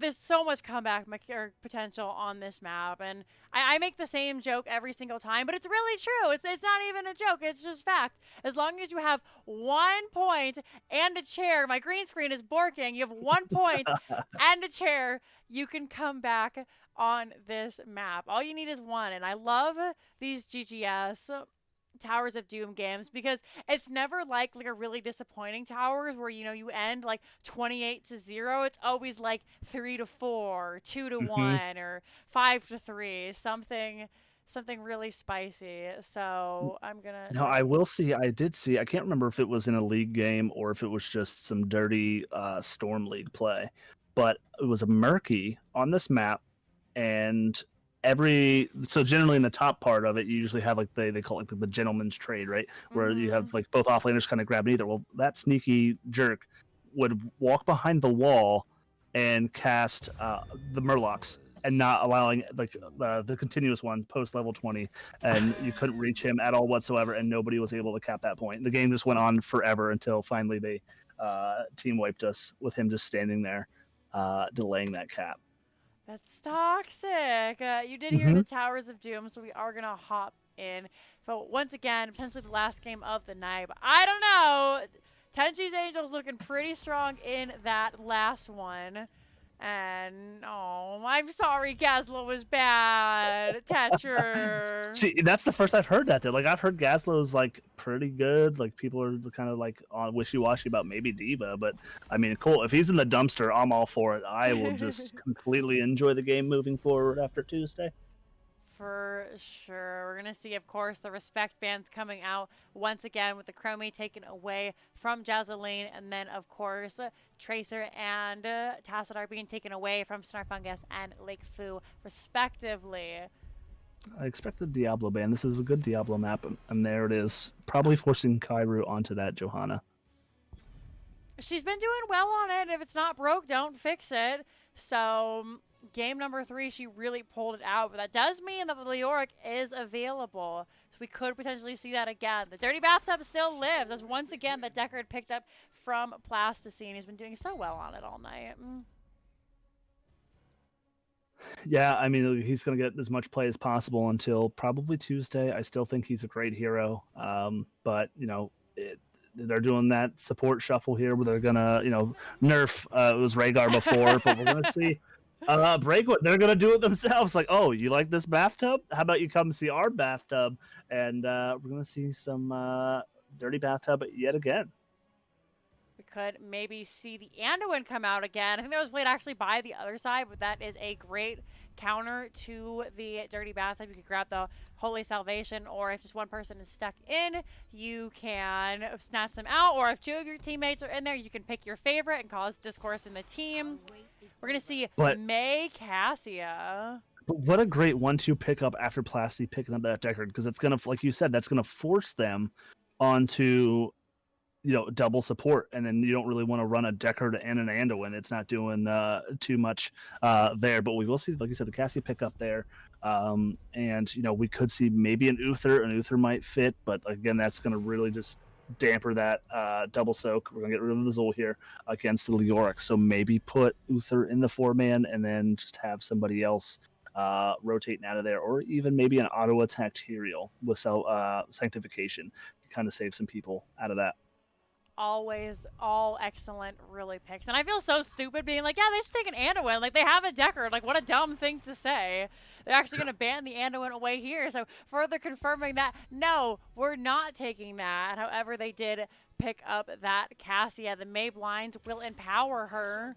I almost said they could pick up a Lilia and go super bans. But, like, why would they do that? Like, I take that back. I know Sylvie in one of our games ran an off-lane Lily and was like super toxic about it, and we ended up winning that game. So the potential is there. We're going to see Myserysyn pick up the Alex and Lakefu go for that Rainer. Now, Alex into Deckard is kind of shaky. Just because you can grab that Emerald at level 3 and then, or sorry, level 7, Talent Tier 3, and then 75% of your healing just doesn't matter, especially when you can hit, you know, the whole team if you want to.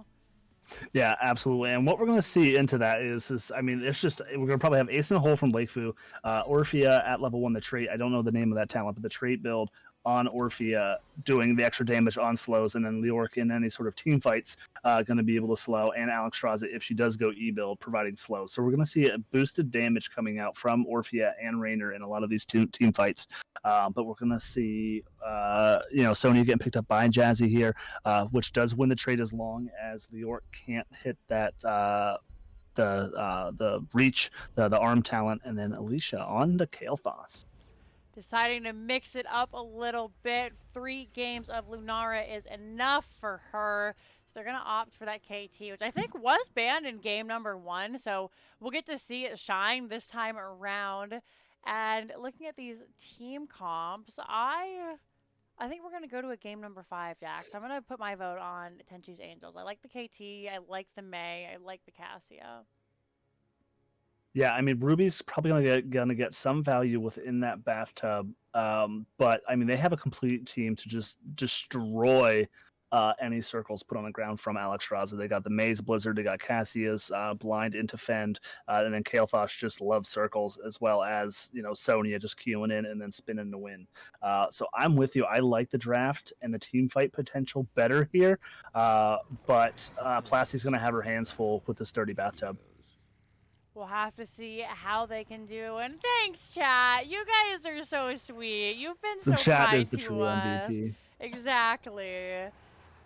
Hopping into this game number 4, we do have Tenshi's Angels with Jazzalene on that Sonya. We are going to see AliciaWins on the Kael'thas, Kairu on the Cassia.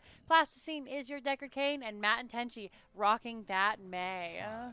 All right, and on the home team, they are picking up their own version of the Dirty Bathtub. We got Breakwood on the Leoric Snarfungus, grabbing that Orphea, Unicorn Toots on the Murden, Lakefu on Old Jimboy, and Myserysyn on AliciaWins. Down here in the middle lane while everyone's poking away. We'll see if we can't get in a fight, and then we can talk about some of these spicy talents. Immediately, the penetrating round coming out. Lakefu wanting nothing to do with Tenshi's Angels. Yeah, I mean, she's not unstoppable during that slide, so it's not bad. Kind of like the Mal'Ganis counter there, if you can boop him back to kind of negate some of that penetration into the back line. But we're going to see the stun coming out here. Unicorn Toots doing the best she can, trying to get that Q off there, stacking those. And we're going to see Kairu trying to bully off that little bit of that healing. But Matenshi really low, not getting that ace in the hole proc there. Enough for Lakefu there, but Jazzy's getting real low as well, and we're going to see the laps coming out, and we're going to see a 1-for-1 Spider-Man meme pointing at each other trade there, even before 1 minute into the game. What an insane early game. Like, Lakefu and Myserysyn had about 30 health points between the two of them. I don't even know who was first blood there, as both teams both heroes went down at the same time. Yeah, absolutely. Really Jazzy's well like, done. I ain't dying alone. That is 100%. I'm taking somebody with me, 1-for-1 trade. I am not Malthael. I will not die alone. These camps are going to be true. cleared up. Looks like there's a potential invade coming out. And now it's potential kills as Lakefu is harassed. Out comes a beautiful blizzard into the scroll of ceiling, and that is going to be 2 dead members of Rdy2Feed. And that might be the front wall here for Tenshi's Angels here, almost 2 minutes into the game.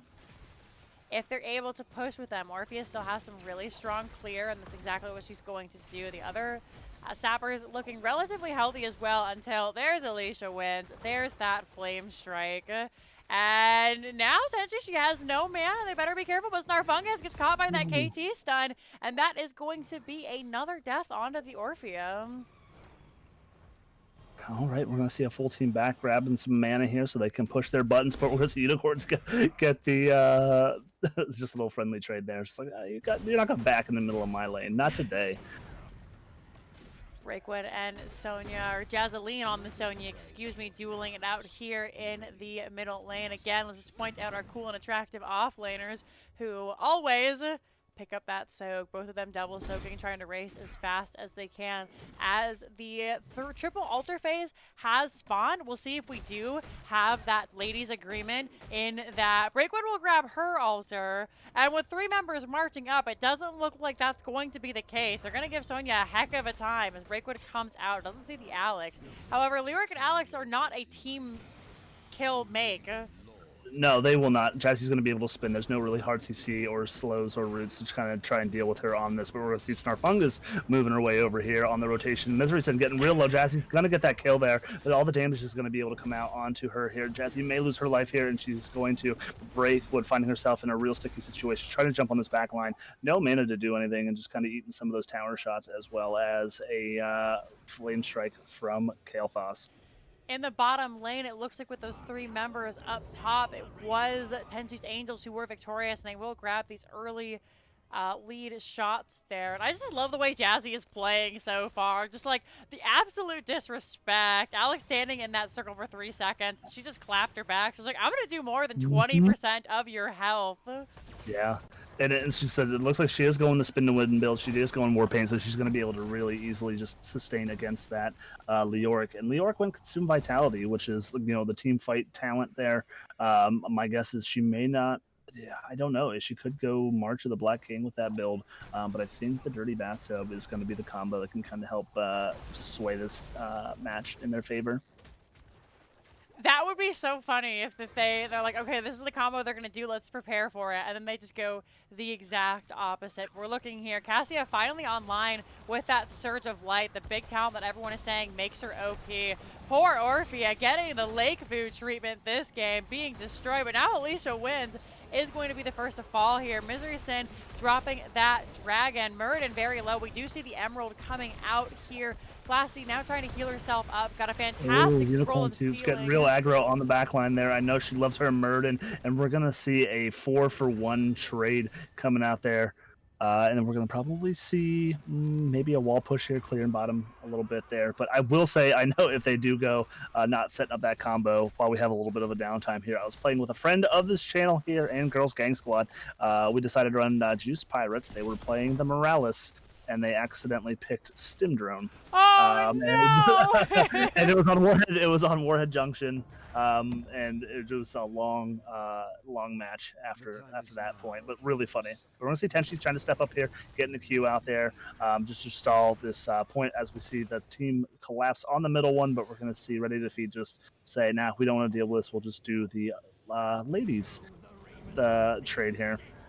Yeah, it looks like Tenshi's finally going to back away unless she's going in. They're not going to grab the altar, but they may grab some kills. Raynor is going to be the first to pop like a balloon there, but Tenshi very low, already used her cryo freeze, is going to go down. 2 pit members going down so far. We're going to see anything else. Breakwood is completely out of mana, and Kairu is nice and healthy, but it looks like they're just going to let Rdy2Feed leave. All right, so we do see the Dirty Bathtub coming online here. We will see the Lifebinder. I was curious on which ult she was going to go there, thinking if she went the flight one to maybe stall out some of these objectives. But we got the Playmaker coming out here from Unicorn Toots. Very interesting, opting for the Lifebinder with the Emerald in the game. I know that Emerald means that there will be less rubies happening, but so far, Mei being so sustaining has been able to take care of herself. And you know, that Lifebinder, you're like, it's okay, I've got you. And then you lose 75% of it, and your teammate could potentially die there. So you'll have to be really careful watching those cubes before they drop their ultimate. And chat points out this is going to be a haymaker on Muradin there. So shoot them back into your team. You love to see it. We don't get to see too many top-tier haymakers. No, I'm hoping someone gets punched into a bathtub. I'm just waiting to see it. That'll be... we're going to see Plasti get stuck in this one. She's not going to be able to get out of there a little bit. Kairu getting real low, being able to get some maybe wiggles out of there. But Breakwood's going to chase her down in behind her own wall, but she's going to pop her trait there with the armor, and she may be able to live, but she's got to out-wiggle this Hyperion blasting down the wall there, and she will get out. But Breakwood finding herself in a little bit of a pinch here behind enemy lines. He is on cooldown here and going to catch all of that stuff and lose her life. Tried chasing Kairu, and it just didn't go well for them. We're also going to see a couple of members still staying around trying to defend this altar. Can they do it? Leo is down for another 8 seconds. Raynor is on their way back. We'll be back in about another 8 seconds. So they have a little bit of time. Lure, of course, with their trait is spawning now here in the middle. Unicorn 2 is getting pretty low. The Emerald has come out. Alex Raza doesn't have that Lifebinder for another 15 seconds. Orphea does go down to Cassia here. And oh my goodness! Tenshi gonna walk out of there. She's gonna take one tower shot. She's turning around to try and get that seal that kill onto Unicorn Toots, but it's not gonna happen.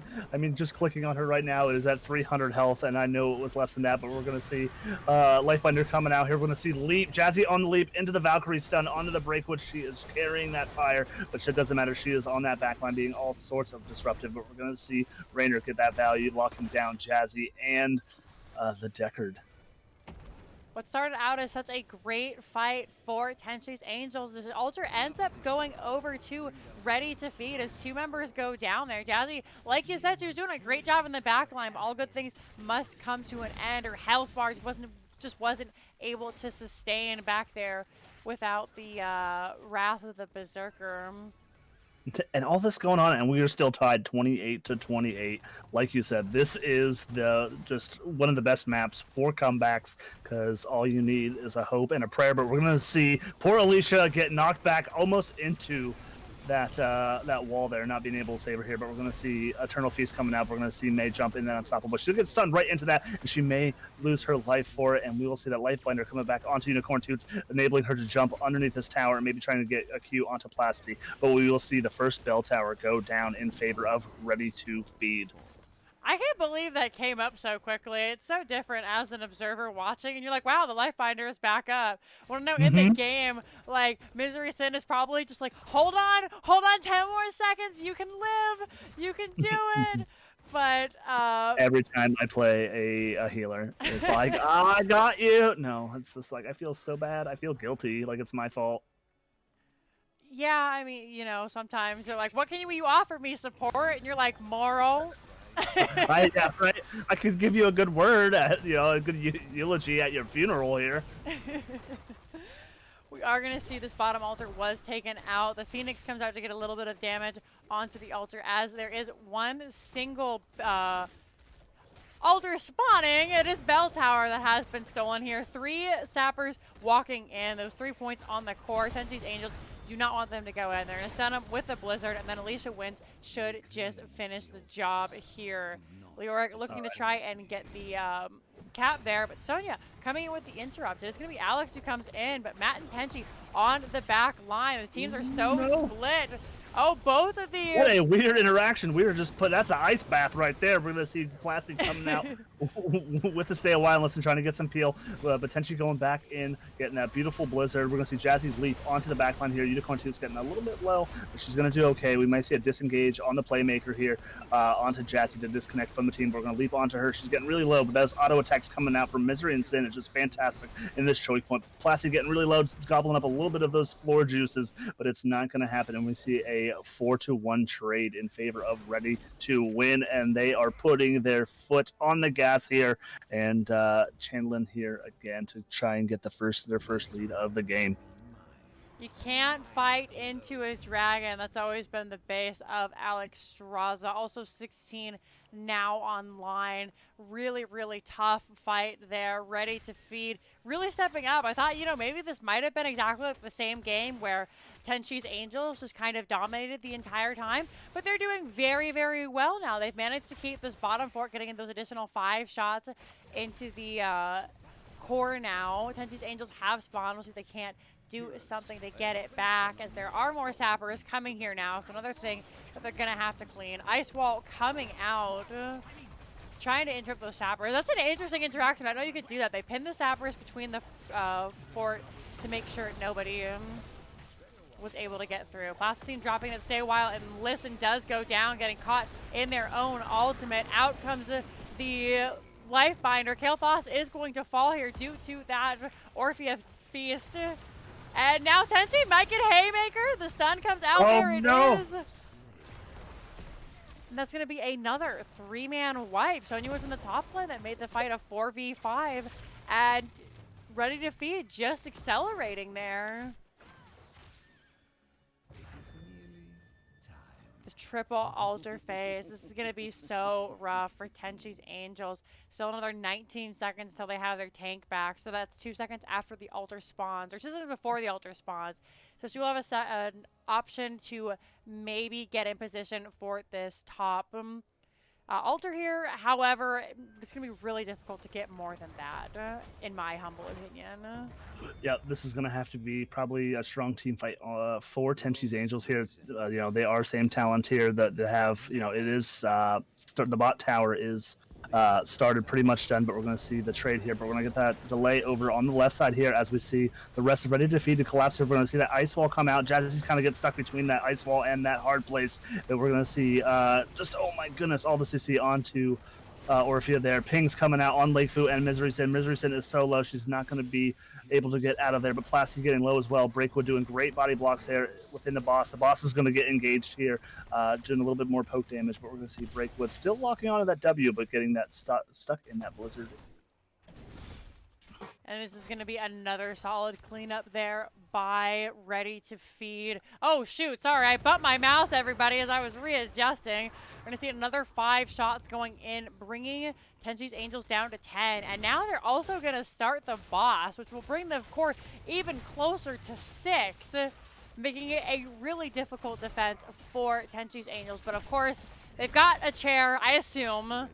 They've got 1 point on the core. They're ready to go, ready to come back. They're going to grab these bottom sappers here. We'll take a look at some of these talents. This time, Deckard opting for that safety in numbers, getting the extra 10 armor, getting the regen, making themselves more useful in these fights. Not that they've been doing a bad job, but they'll have all those potions up sooner. So if you get stuck in that bathtub, you know, maybe you can sip some wine and get over it. Like, this is a Hallmark movie. And just have a good time. And this is going to say, this is what Tenshi Angels need. What a great zone. Breakwood is kind of stuck here, and we're going to see kind of some alts get used to maybe get this pick here. But that's kind of what they need pre-20 here, is to get a pick. We have Leap still on board, so they can still lock somebody down. They still have Sleep. But we're going to see Hyperion come out here just to get some extra damage to queue back in. But here we go. Jazzy's getting a 3-man stun, and Cairu stepping up with that fend. We're going to see her spinning and winning, popping the shield there. We're going to see the Stay a While and Listen come out, getting that Sleep, canceling that dirty bathtub, allowing their team to get out. But we're going to see Alicia getting just haymakered back into Lakefu. Jazzy just getting poked down a little bit by Lakefu some more. And we're going to see Dragon Pop there, and Matenshi and Snarf just kind of just pointing at each other here. A little bit of damage, but we're going to see her go down. And it looks like we saw Plasti DC again. Huh. It didn't show up on my side, but, you know, it could have been just one of those really bad lag spikes where it feels like you DC. Definitely unfortunate there. And with 3 or 4 members down for 30 seconds, this should be the end of the game here. Really, really solid play. Almost brought it out.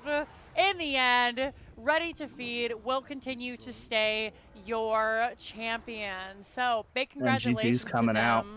GG's. Well played. What a fun series of events. A really, really fun game.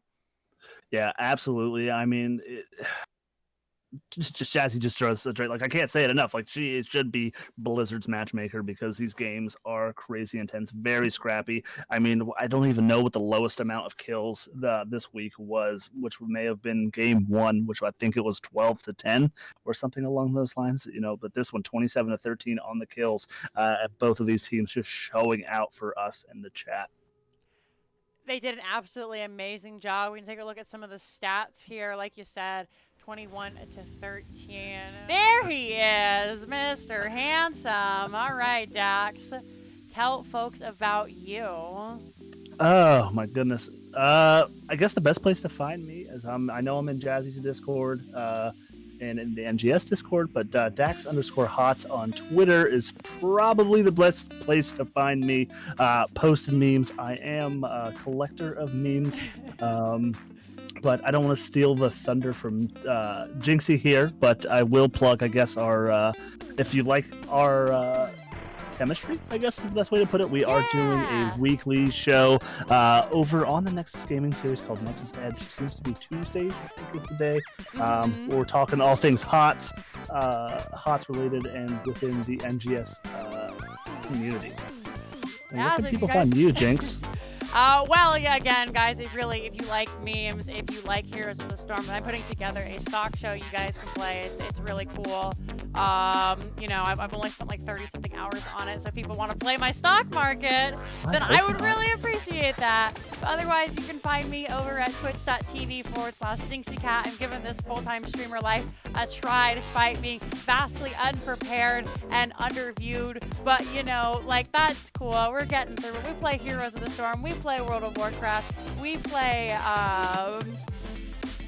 other stuff like League of Legends. We also do every Saturday a Salty Saturday. So we usually play some Heroes of the Storm, and then if we get more than 5 people, we'll play some Among Us. If you guys have ever played that, we'll play some Fall Guys, and you can see me really lose my mind because, oh my, I'm so bad.